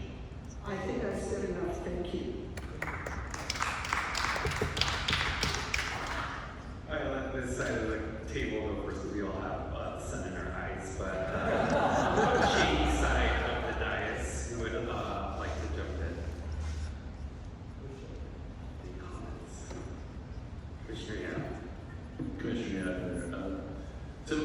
I'm going to ask the question that I asked last time, which I think I know the answer to, but in terms of the scope of what we're doing here, is the staff report is a summary of what we had already heard. And I would say my comments are more focused on attachment B, which would be those items that, based on what we have heard in that past session, would be the starting place for a committee that would focus on government structure. So, That's correct. okay, great. So I'm focused on attachment B, and one thing that I would like to see that is the ballot access and the voting system. I think that they're really different. They're different, and I would, since we've heard so much about ranked choice voting and some of the alternatives, I would almost call that out separately from what would be ballot access, which is trying to make, as I understand it, to make it more available for people to run for particular seats.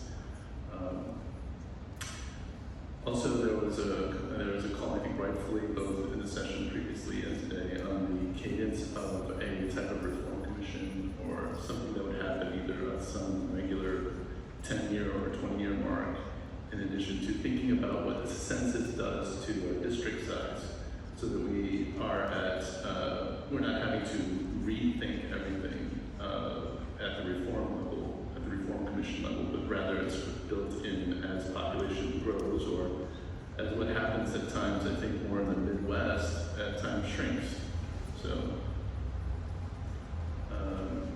see, I also wanted to voice agreement with Chair Meza on the focus on roles and powers, because we want to really rethink what is the scope of the power, the scope of the role of each of these different positions. And I think that ties in very much to what Commissioner Field was just saying about the need, so much of the need for the data.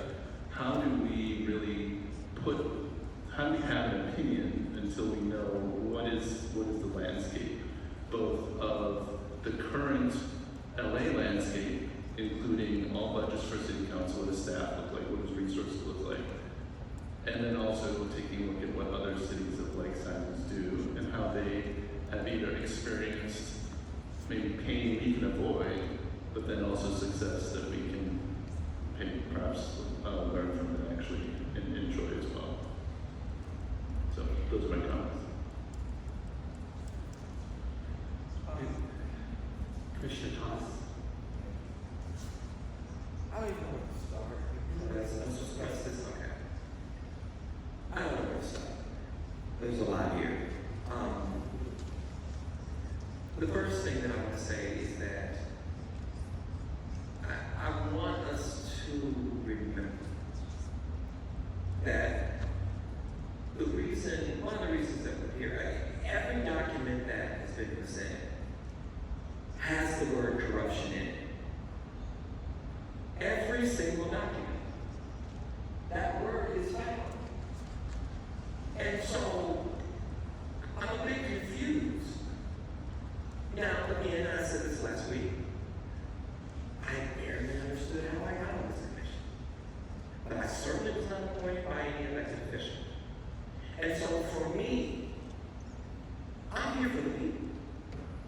And so, and I'll just be honest, I'm paying much closer attention to what the people want than anybody else, because I think the problem with politics is that politicians find a way to avoid delivering on what the people want. But they find it very easy to deliver on what money people want. And so, going back to my first statement, this is the LA Charter Reform Commission. What that means for me, the most powerful reform that I'm familiar with was the reform that was triggered by Martin Luther when he prompted the reforms that brought about the Protestant church. if we are a reform commission, we cannot expect for this to be easy. We ought to expect for this to be a fight. And I'm not comfortable with giving my time, and I gladly do it because I'm doing it for the people, it's not for me. I'm not comfortable with giving my time and then having the understanding that because someone is an elected official, they can ignore what the people are saying. I have no intent of rubber stamping what elected officials have to say. Our job and our role is to open up this city to everybody in this city, not just to the powerful and the wealthy, and those who want to do what is politically expedient. And so when I see things like government efficiency, I had a professor at USC who hated that. Commissioner. Yes. I'm going to cut it. No, I don't want you to cut it because we're going to go around a few different times. I just want to make sure if there are any adjustments or feedback that you had to Exhibit A and Exhibit B, that you're able to. I'll get into that. I got to warm up. You have to understand my philosophy. I want the expansion of city council to be as large as possible. I want 41. Somebody said 41. Somebody said 55. As many as possible because we have to find a way to get real representation. And until elected officials understand that we have coordination. We don't have elections. We have appointments. That's what it is. You can go through the list of elected officials and point out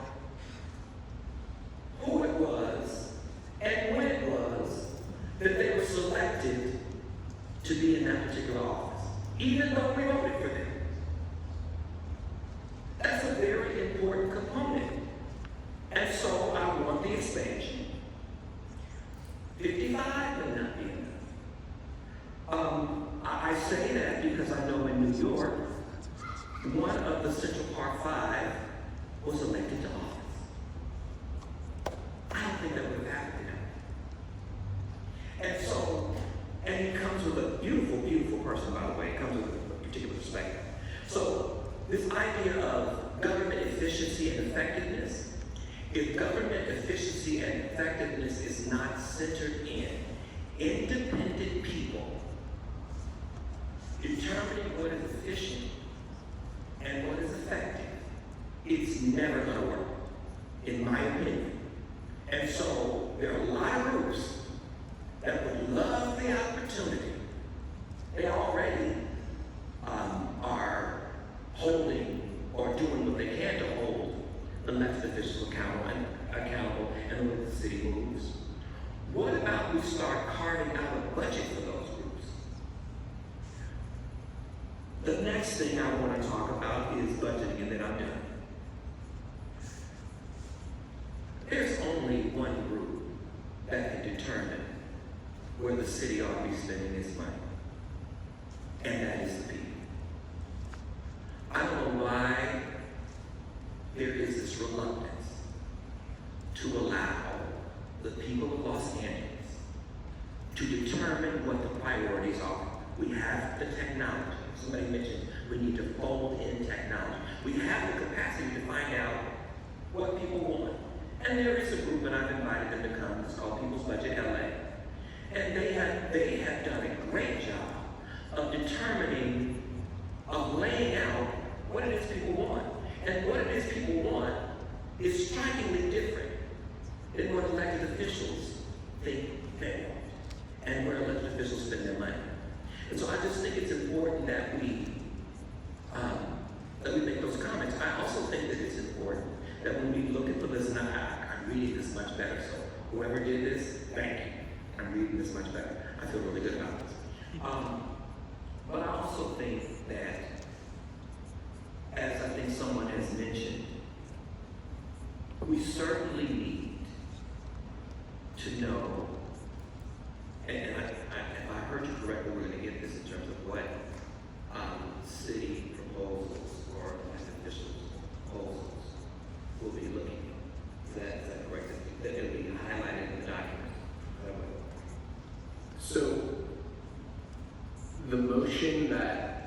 created this commission, there were a series of amending motions on that, asking for certain things. That was, and as well as department letters asking for certain things. That was what was packaged by the CLA that we're looking at, but that was 2 to 3 years ago. And so there's been subsequent motions to the Charter Reform Commission, and that is, you know, we're asking the CLA to provide us with an updated list of those motions. As I mentioned, you know, some of those have been introduced and not adopted, so they haven't actually been officially approved by the council. Others are, you know, out of date at this point, you know, asking for, like, when is the commission going to start work, for example. We've started work. So that's kind of, we have to go through those, but we are, as Chairman Meza said, we are creating a process to track every reform topic and idea, both presented by the council and presented in our presentations. That's part of the reason why we're, these initial staff reports it's going to look like this, because we're trying to, you know, individually piece out all of those reform ideas and track them, but then at our future committee meetings, we do plan to drill into these concepts and give you all different scenarios, give you all comparisons to other cities. But we are trying to create a system where we're tracking all of those ideas that have come in and showing how they've been dealt with, you know, whether you've all decided to, you don't want to pursue that, or whether you have, or whether you've changed it. And I'd just like to see, just add a caveat, I'd like to see this committee, we keep talking about ethics, corruption, democracy. I'd like to see where these recommendations specifically deal with corruption. I want to know what corruption is. I've heard a lot of that. I want to know what it is. I also want to know how it happens. Because if we understand how it happens, then we can understand what we need to do to keep it from happening. And so I would really like these recommendations to directly confront this particular piece of policy that's being proposed is going to stop this particular action that is currently happening. Because I think that's useful to us, and that gives us, you know, a very clear vision of the work that we need to do, because it may turn out that the biggest role that we can have is stopping out corruption in the city. And so if we can't do that, if we are not fully aware. And I'm not just talking about people who have cases pending, because we all know that just because you ain't got a case pending and you ain't been indicted, doesn't mean you're not corrupt. And so Trump, it's corrupt as they come, but he's the president. So the point is that looking at the types of corruption that has existed in the city of LA, and the fact that people are walking just close enough to the line not to be indicted, or we need to know that. And the same thing is, what are the ethical requirements that we expect from elected officials that we need to lay them out? Because to me, ignoring your constituency is probably the most unethical thing that you can do as an elected official. And I think it has to be.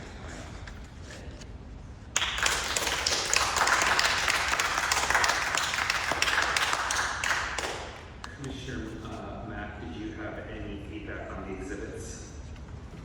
Yeah, I have a couple of things. I think just looking at the attachment B, I'm going to refer to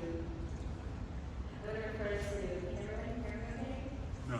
I'll try to project louder. Is your mic on? It's pretty great. Yeah? Can you hear me now? I'm going to try my best to project. Yeah? Is this better?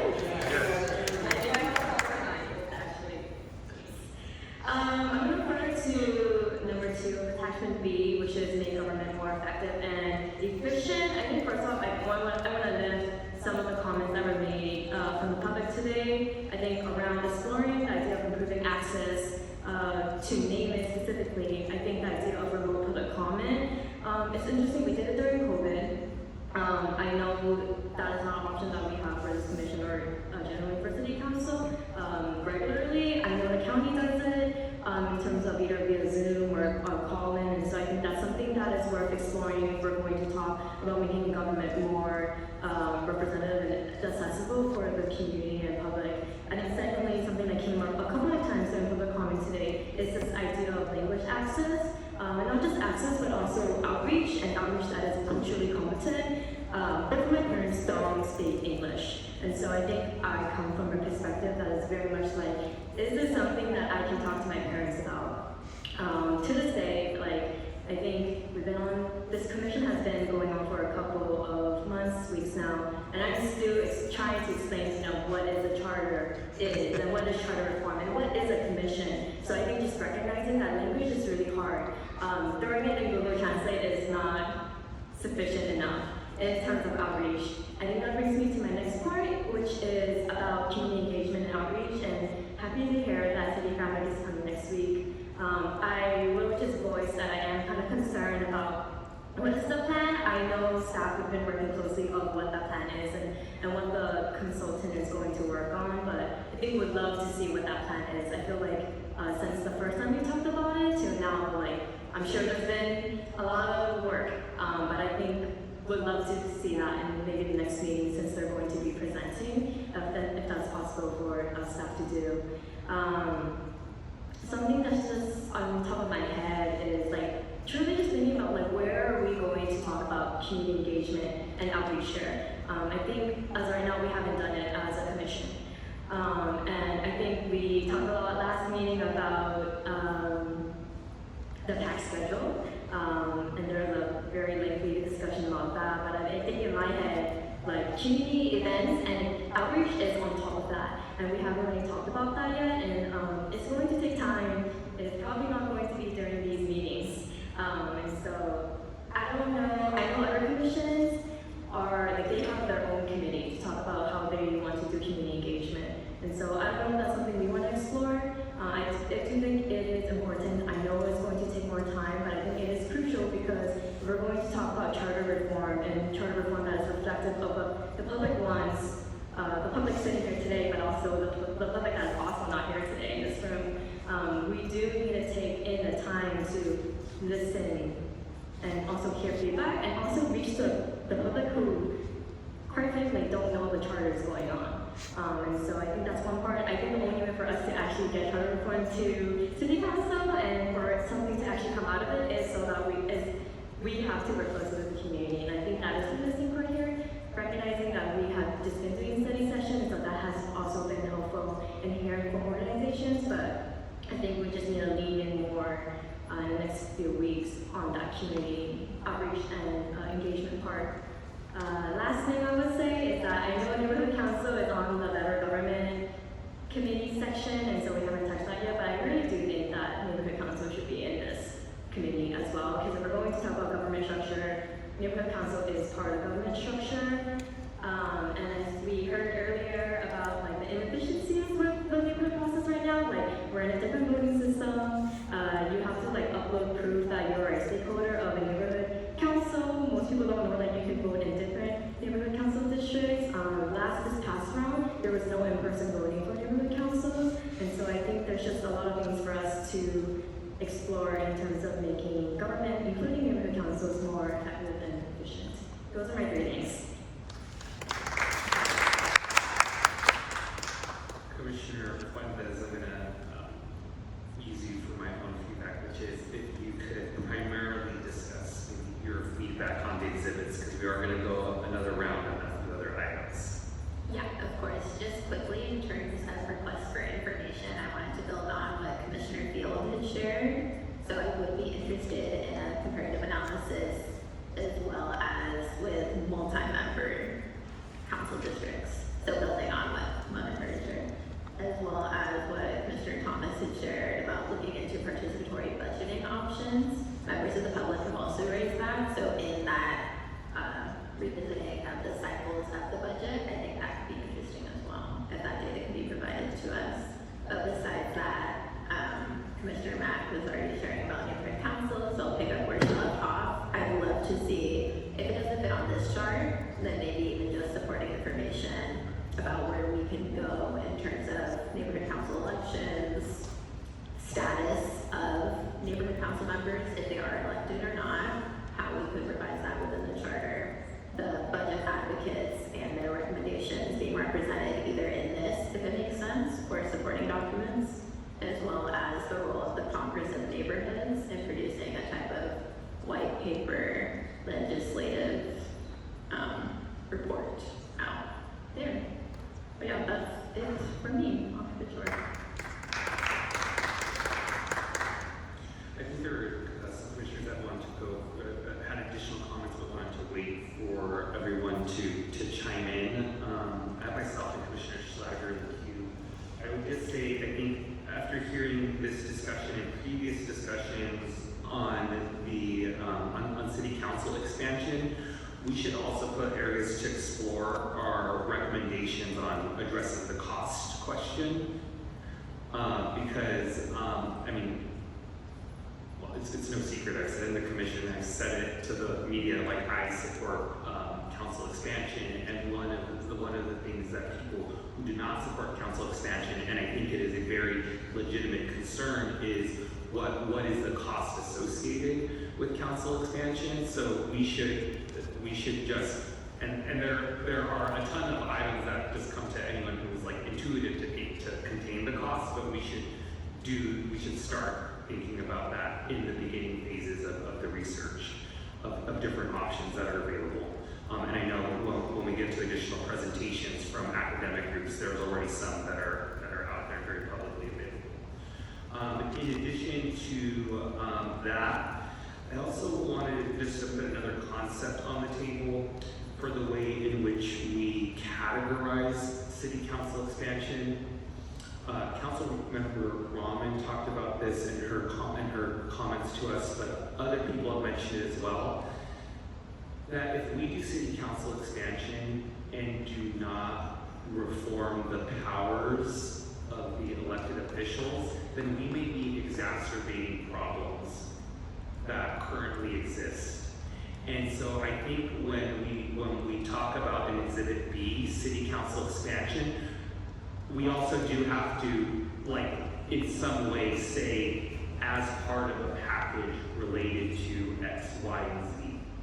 Because we need to very early on say, for those who are in favor of city council expansion, it cannot just be done by itself. Otherwise, like I said, there are other consequences that may happen.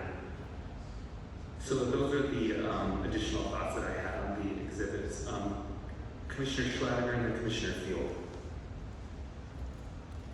Thank you, Mr. Chair. Martin Schlager. Well, I really appreciate what you just said. And I want to just add to the thought about cost, as I was thinking in terms of cost of ads and potential savings related to elections.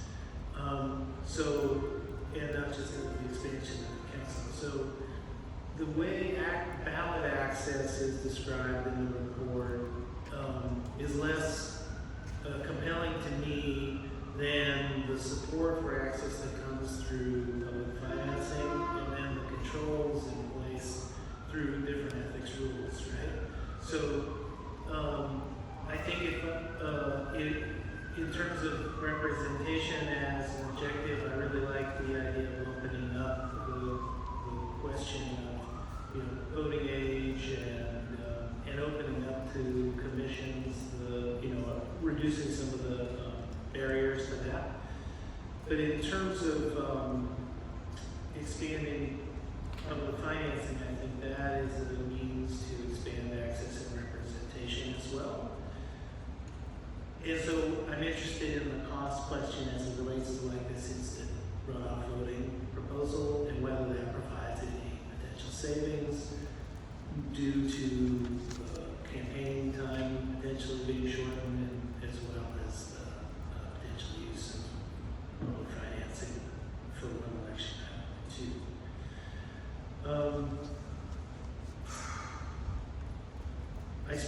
already about the idea of supporting the expansion of sort of voting and participation, but I do want to go also to this point of the way commissions appointments are described in the second point in attachment A. Again, I think this will get covered in the way that the chair has outlined interest in describing the roles, but I wanted to express the interest in understanding the potential and the value, and the potential value of considering professionalizing commissions. What that does is potentially require us to prioritize among these commissions, which the discussion of their roles and powers will help us do, but also ensure that the significant levels of services that are needed and funding behind that are appropriately overseen where we believe a commission is appropriate to do so. I just wanted to add that as a potential where we're trying to decide what is it that we want out of commissions. Is it independence? Is it accountability? Is it representation? Is it advice? And one thread throughout that is what is the means to professionalize that, which brings you back to the questions of managing government, like this idea of COO, etc. Right? Let me see if there's anything else that I just want to throw out so that I can be quiet for the rest of the meeting. Well, I have a question, Mr. Chair. Do we need to chime in on the point that Max raised that was unclear in the discussion from Commissioner Thomas and the presentation from Mr. Radowski about these motions that are presented but not adopted? If we need to discuss that, I would like to say that I would like those included, and I would like discussion of those included. If we're going to be tracking public comment, and as Commissioner Mack has pointed out, what we're hearing from public input through our outreach, which obviously I believe we should, and I consider motions like that, even if not adopted, important informed input. So I think that makes a lot of sense. I will just add one tiny note for future structure of the reporting. Where you've headed the description of the issues and the title is issues, many of those are judgments and not just descriptions. So I just wanted to highlight that for the future you may want to either be referencing that this is an opinion as presented, or proponent's view, or issues of discussion, and just to make sure that again there's no misinterpretation about us making a judgment in these documents. So with that, I'll hand it off to the Commissioner. Thank you very much. Commissioner Field. Thank you. And I do want to echo the obvious here. Let us know what the motions were that succeeded, and let us know separately the ones that were proposed but didn't end up getting finalized or passed. I just want to add something about, again, interesting, Commissioner Thomas speaking about the corruption, right? Well, obviously one of the biggest areas has been around city planning, and how much of the decision-making falls to the individual council member.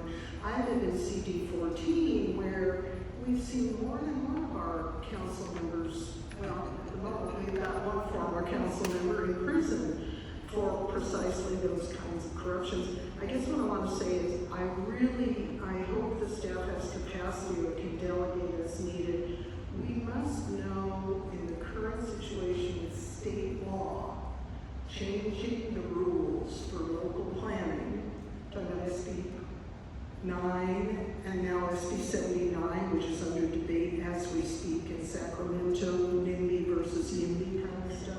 We've got to know what the new state law, at least there's a few already, and maybe there's going to be another one within, I guess the deadline is September 30th if the governor if it gets to the governor.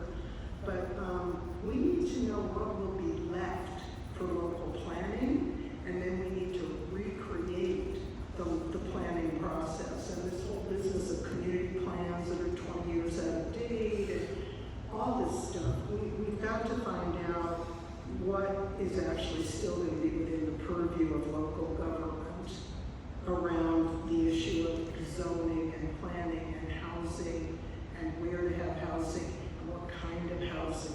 I would ask that staff see if you can get some data on that, even though I know it's a moving target. But thank you.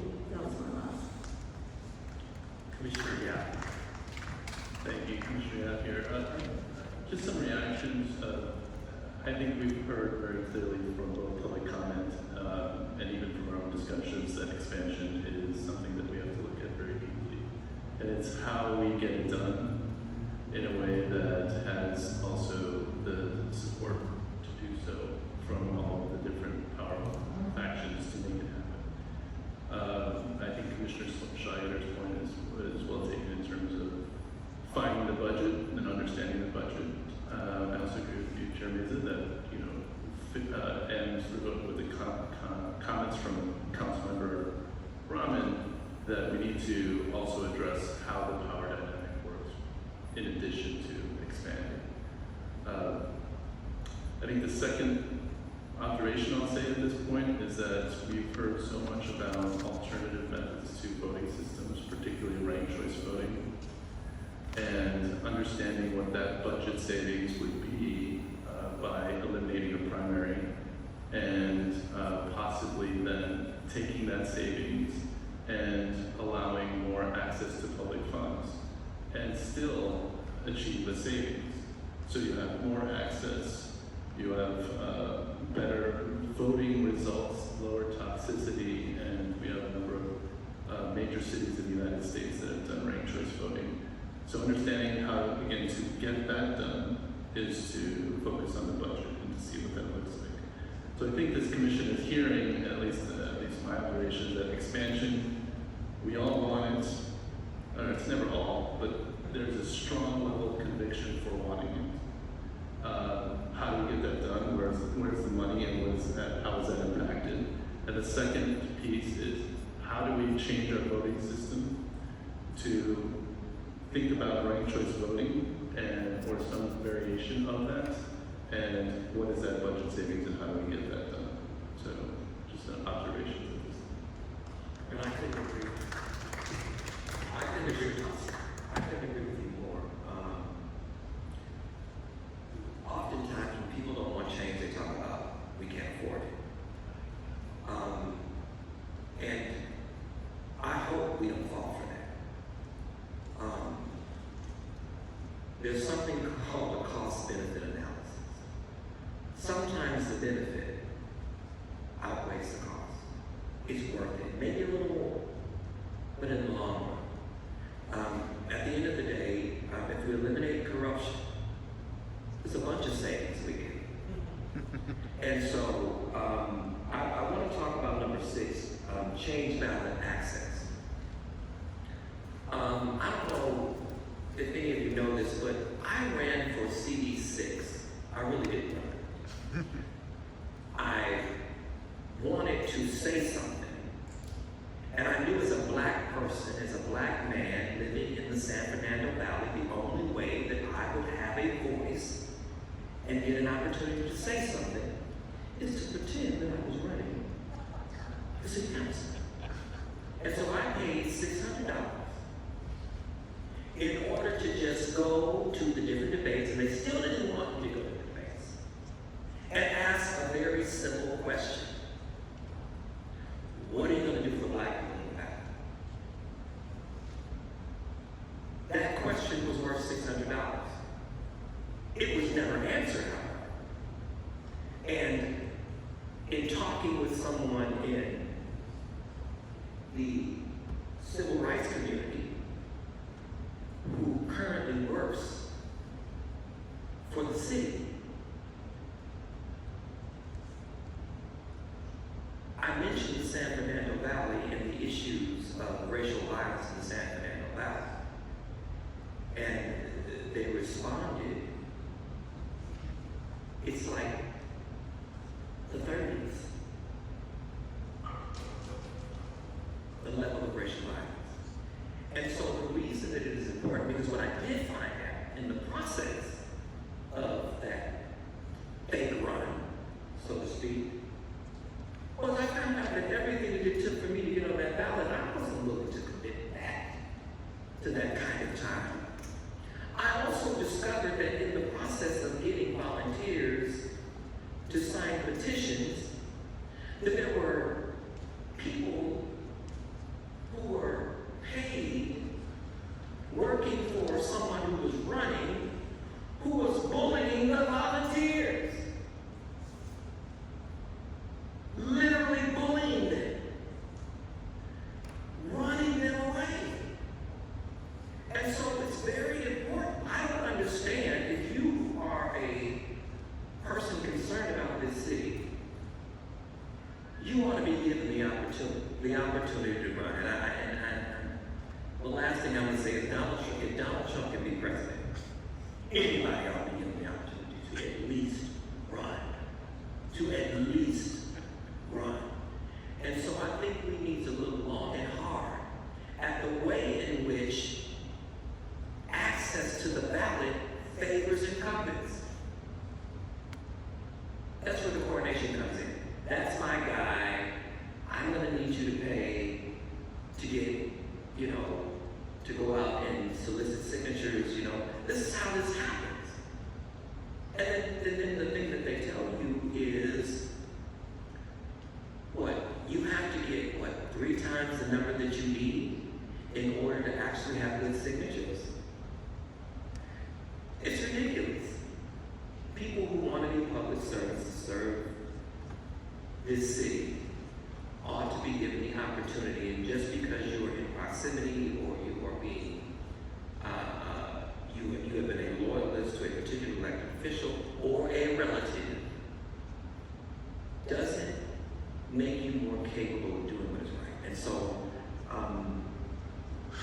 I really would like for us to really explore how to eliminate some of the barriers to getting on the ballot.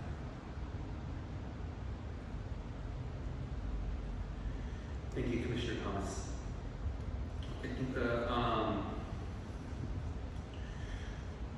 think we have, probably most of us have chimed in on our viewpoints on city council expansion. Are there any other commissioners who want to specifically chime in on their viewpoints on city council expansion? Commissioner Douglas. Yeah, so I'm one of the people on this commission that are in favor of city council expansion, but I think that it's very important that our decision about the number that we expand it to is data-driven. It has to be data-driven. Commissioner Field brought this up, but we do need to see mock maps at specific intervals, because what can happen is, if we have a city council that is too large, it might actually decrease representation. Now, what I'm saying is, it sounds counterintuitive, right? If the city council is 100 people, that would mean a smaller district, so it might be more representative. But what that really means is for minority communities, a council that is too large would mean that there are less minority council members. So we're diluting their power. Now that has real federal BRA implications. It might mean that any proposal we have could get thrown out by the federal government or lawsuit, because we would be implicitly hurting minority communities. So I am for a larger city council, but I think that it has to be data driven, because if we get too large, if we tie it to a population, the population decreases, it's very possible that we can end up, hurting in particular the Asian American and Black communities, among other minority communities. So I do think that going forward, I love the larger city council, much larger than we have now, but very data driven is important, so that we don't actually negatively impact the constituents that we're supposed to be serving here.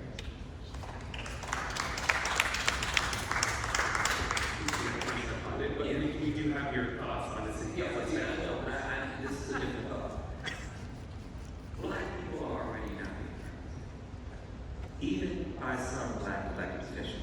I mean, I'm just keeping it real. And so, yes, I wholeheartedly agree with that. I do.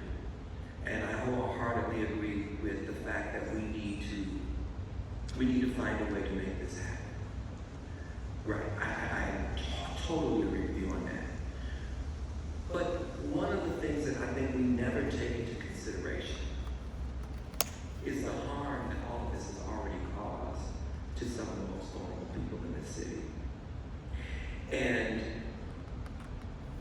I think that needs to be kind of at the forefront of what we do. And I just found out about a wonderful city agency, I guess it's a city agency, where they do this trauma-informed training. And they teach folks how to provide trauma-informed city services or services in general. And I think we have to start trying to mitigate. Change is great, but somehow, some way, the best intentions and the most transformative change still tends to benefit the 1% most. And so while we are looking at the data, I think we should look at who ultimately will be the beneficiaries of this change. So in other words, let one of the variables be the wealthy and the powerful. You know, when we're looking at the data. How will they fare in comparison to some of the most vulnerable people in the city? So that would be the only thing that I would have yet.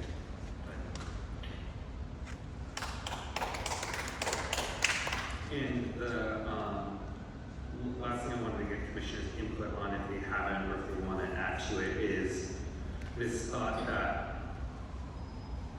we cannot address city council expansion without addressing the roles and power of elected officials. I just want to see if any of the commission wants to chime in on that. Because the executive director.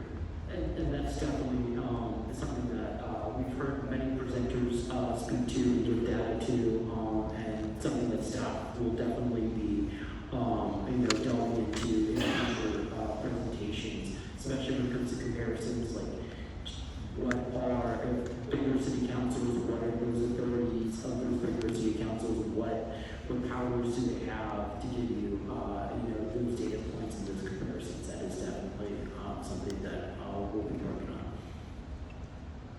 Commissioner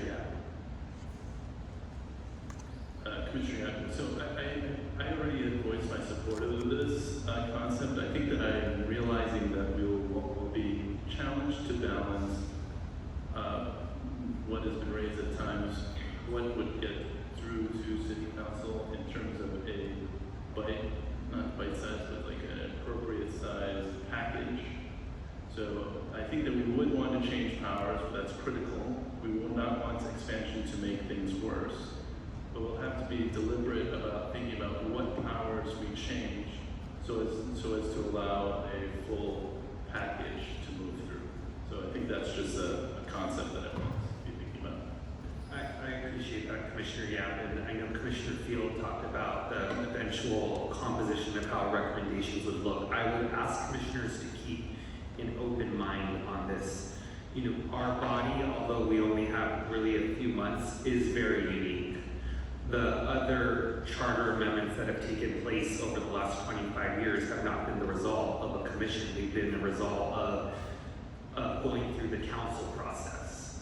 And the last two times that there have been charter reform commissions, all of those have been in a package. And there was a strategic decision made because of the two commissions 25 years ago. They advanced a package. The only things that were left out of the package were city council expansion. But there was a package, and then 90 years before that, there was a package. So the common thing for a commission like us to do is to submit a package. I am not advocating that. I'm just saying we should keep an open mind on how we want to advance the final product. because there is validity of doing both. But I would say it's a little premature, although we'll have to make that decision sooner than we would probably prefer. I want to wrap this up by thanking all the commissioners for really substantially weighing in on the charter reform topics that are before us. It is clear to me, I haven't seen the Zoom numbers, but just by the amount of people that are here physically with us on a Friday afternoon going into the evening, that this is one of the topics that is a paramount concern to the public. I'm sure the city family, including elected officials, and it is important for everyone, all the stakeholders, to know where the commission is at, with the understanding that our positions may change as we get information and dig into the committees. I do want to give the commissioners a brief update on my thought process on the committees. I want to appreciate all of those who have sent in their preferences, and there's still plenty of time. If you have not yet, so do not worry, plenty of time. I also want to appreciate those commissioners who have been very just honest with me about their capacity to maybe not be able to serve on a committee. And so I want to let commissioners know I am working on a construct that may allow us to have committees with 5, but I think it is going to be very challenging unless there are numerous commissioners who want to sit on more than one committee. So I'm going to reiterate that at our next meeting when we will have more commissioners, just to let you know that I am thinking through that, and it is proving challenging, just making the numbers of a current 12 commission, with some commissioners already expressing that they may not have the capacity to be on a committee. That lowers that number of how I make committees work with more than a number of 3. And I say that because all the requests that commissioners have rightly said about data and more information and presenters, that's going to be dealt with at the committee level. And I again want to reiterate what we all know, and give my thanks to all of you. And what the public may not know is all of us have to buckle up over the next few months, at least until March, to really make this process work, because there are going to be a lot of meetings. There are going to be more meetings than what are on the calendar. I can tell you right now that for this committee that eventually gets formed on governance structure, they're going to have to meet more than what is already calendared to tackle all the issues that we discussed today. And I see a lot of us nodding, so I just want to say thank you to all the commissioners, to the public, and to everyone who has contributed to today's conversation. I want to see if the staff if they have any concluding remarks on their report.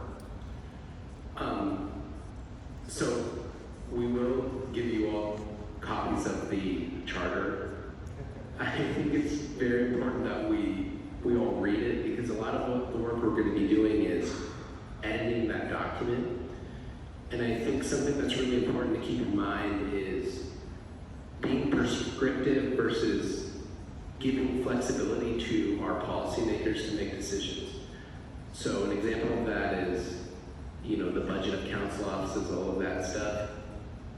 We could give them language that's very prescriptive about all that stuff, or we could sort of do what the county did and say, let's expand the council to X number and let them decide. And that's sort of similar with other issues. So I think that's sort of the balance that we're going to be making here. And so I think, and I just say this because, we're going to have a few more of these meetings, but then we're going to get into our committee meetings, and that's really where we're going to drill in on that specific language.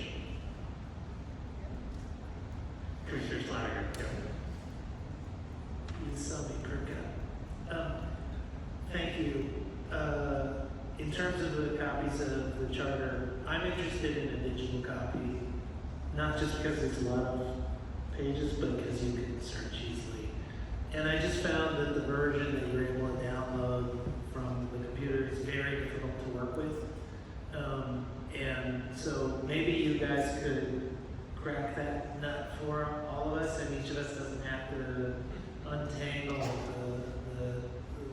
challenging format that it's in digitally, and that would be a great value. Thank you. Commissioner Schlatter and Commissioner, I'm going to chime in on Commissioner Thomas.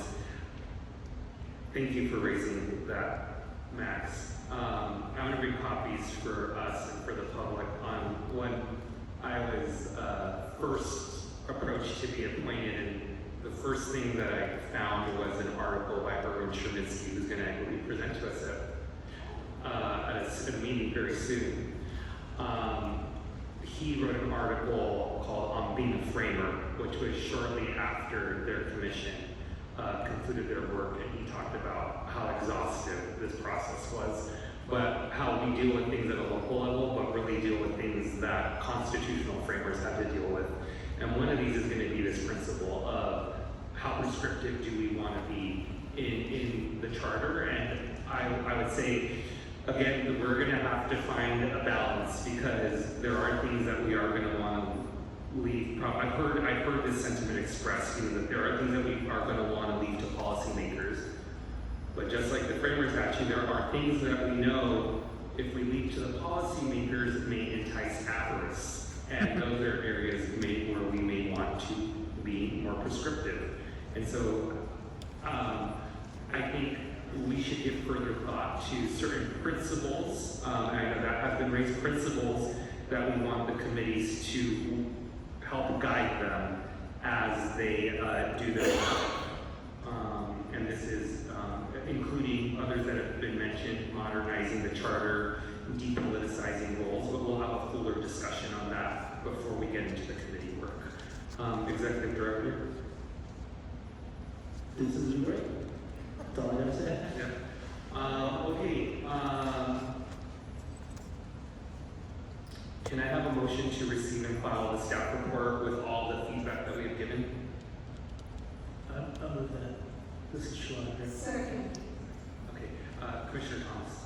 Yeah, could you make sure that when we get the copies of our charter, that it is organized like what you have, like the 3-hole punch, so that we can carry it around with us? Is that too much to ask? Just email me particular requests. I think I he's got notes in there also that I do want to say that there's going to be a lot of homework that this commission is going to have to do. I know there are a lot of requests as well, like, oh, we'd love to hear about this or others. It does not mean that commissioners can't be like, they can't also come with presentations, be like, there's this random city in Iowa that has this wild model that I want to talk to everyone about. Totally welcome, commissioners doing that as well. Sending it to staff in advance, and we can, have it ready for you for a presentation. But speaking of former chair, Cherminsky, who will be speaking, he definitely said that a lot of his commissioners on both commissions did a lot of that as well. So those are opportunities that just want to, and he'll be speaking, when he speaks, he'll be speaking a lot about his experience, which we could have gotten him earlier, but the start of our morning for him to speak at our next meeting. And I just want to put a question. Somebody in the public said something about police accountability. I can't remember exactly who that was, but I think that's something that we have not, maybe, I would put that under government structure and efficiency. Because there are people in the community who believe that the police are really upholding, this a certain level of corruption in terms of the community coming out and speaking out, but yet they are the ones who thwart that by throwing protesters in jail and various other things. So I think, especially given what is happening today, in DC and in Los Angeles in terms of the role that the Trump administration is playing and telling us that, he wants to keep us safe. I think we need to look at that as a part, and I think that plays a role both in government efficiency, but then also the most important role I think it plays is when it comes to elections, because elections are won or not based upon whether even when crime is falling. And so I think we need to talk about that in terms of public finance reform in terms of for elections, and whether or not we want policing dollars to be included in the financial in promoting elections.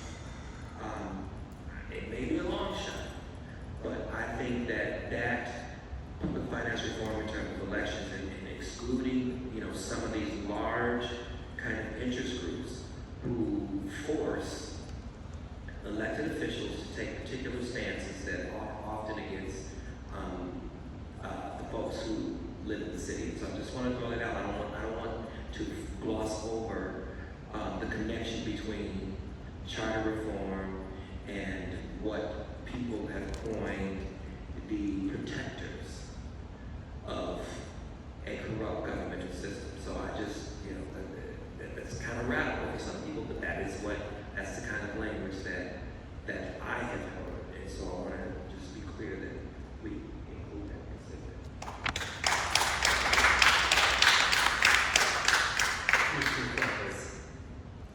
Really quickly, there was a member of the public who asked about changing the deadline for public comment prior to our meetings. Is that something we can do now or discuss at our next meeting?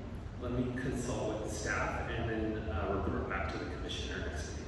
Awesome. And then one other thing, sorry.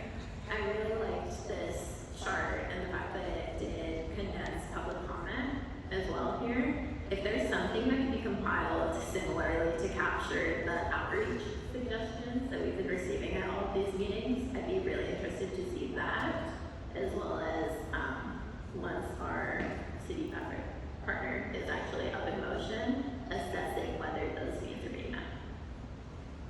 Great, thank you, Commissioner Fuentes. I think those are both good segues to, and we got a number of them. Just as the last thing before I entertain a motion to adjourn is there any additional presentations that, and we got the ones that people have mentioned in this meeting and previous meetings and have a running catalog of them.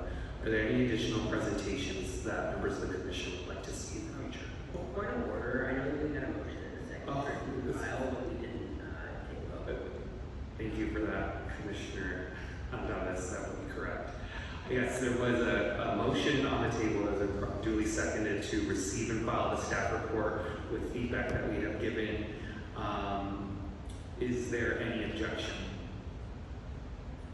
Seeing no objection, motion is approved. Thank you again, Commissioner Andradas, for the point of order. Are there any additional presentations that any commissioners would like to see in the future? Commissioner Schlatter. I'm interested in whether we're going to be able to hear from the neighborhood council budget advocates. There was a list commented or set forth by public comment from Mr. Hunterville, and I'm interested in whether we're going to get further detail to expand on that. And then I have a question about the next, or the discussion with City Fabric. Are we anticipating that that's going to be something where we're giving substantive input on outreach and the expectations of that outreach, or is it just an introductory conversation? I think knowing that in advance would help us not just understand the agenda, but be prepared for the meeting. And I think that there was, good comments from public comment again today about accessibility improvements, and would like to this commission, I would like to understand at that conversation or an outreach about whether the outreach consultant is able to know what's accomplish any of that. Thank you. Yeah. So I would, and we'll reiterate this at the beginning of the next meeting as well. This is what I would recommend to the commissioners is we use this opportunity with City Fabric to revisit the strategies and tactics that we would like them to use. And after hearing from the wishes of the commissioners, they're going to have to go back and incorporate that into a plan. Remember, the contract just got signed last week, so actually, unfortunately, a lot of work has not been done. And so it is actually a good time for us to give them our thoughts on what we would like them to do. I would ask the commissioners to avoid discussions on sort of like the process, like the bench, the RFP, like City Fabric didn't have anything to do with that, right? And we can continue to have those discussions with the executive director, but City Fabric's not gonna be able to comment on it. You know, their time with us should be, you know, we can have that discussion with the executive director, but our time with them should be primarily focused on this is the type of outreach that we would like you to see be conducted. Executive Director?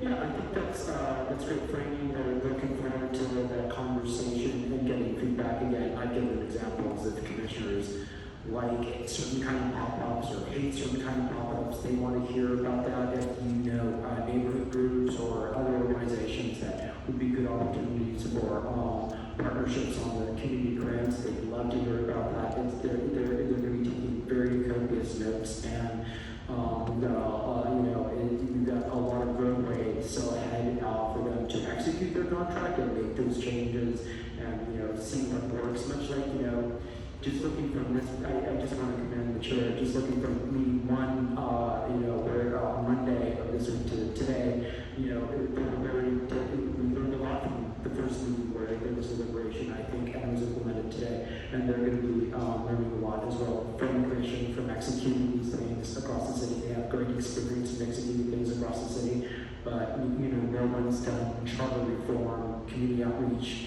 in LA for 25 years. So there's no handbook, although there are great books about the history of it, there's no handbook on how to. So they're going to be relying on hearing from us, not just staff, but from you. I'm looking forward to it. Should be a great conversation. Do any other commissioners have any closing remarks? Commissioner Mack. More of a clarification. I think my question is, has there been any updates to the community outreach plan since the first time we saw it? Because I think that was in my initial ask, but wanted to make sure since it's not like we're in the This commission approved the community engagement plan, and that's what's staying as the bottom. Okay. So just like the commission, the chair said, there will be more meetings, there will be, additional things, but we had to, 15 town halls in 15 districts. We're doing more than that, Yeah, it sounds like next meeting when we talk to city projects, we're going to share a little bit more like what we like. Yeah, absolutely, yes. Okay, that's good. That is, but when we're going to send an updated engagement plan to the council for, that's not necessary, even with the ones.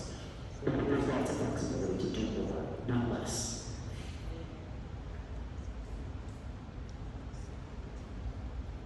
All right, if there are no other closing remarks, then I'll entertain a motion to adjourn. Commissioner, absolutely. Okay, is there a second?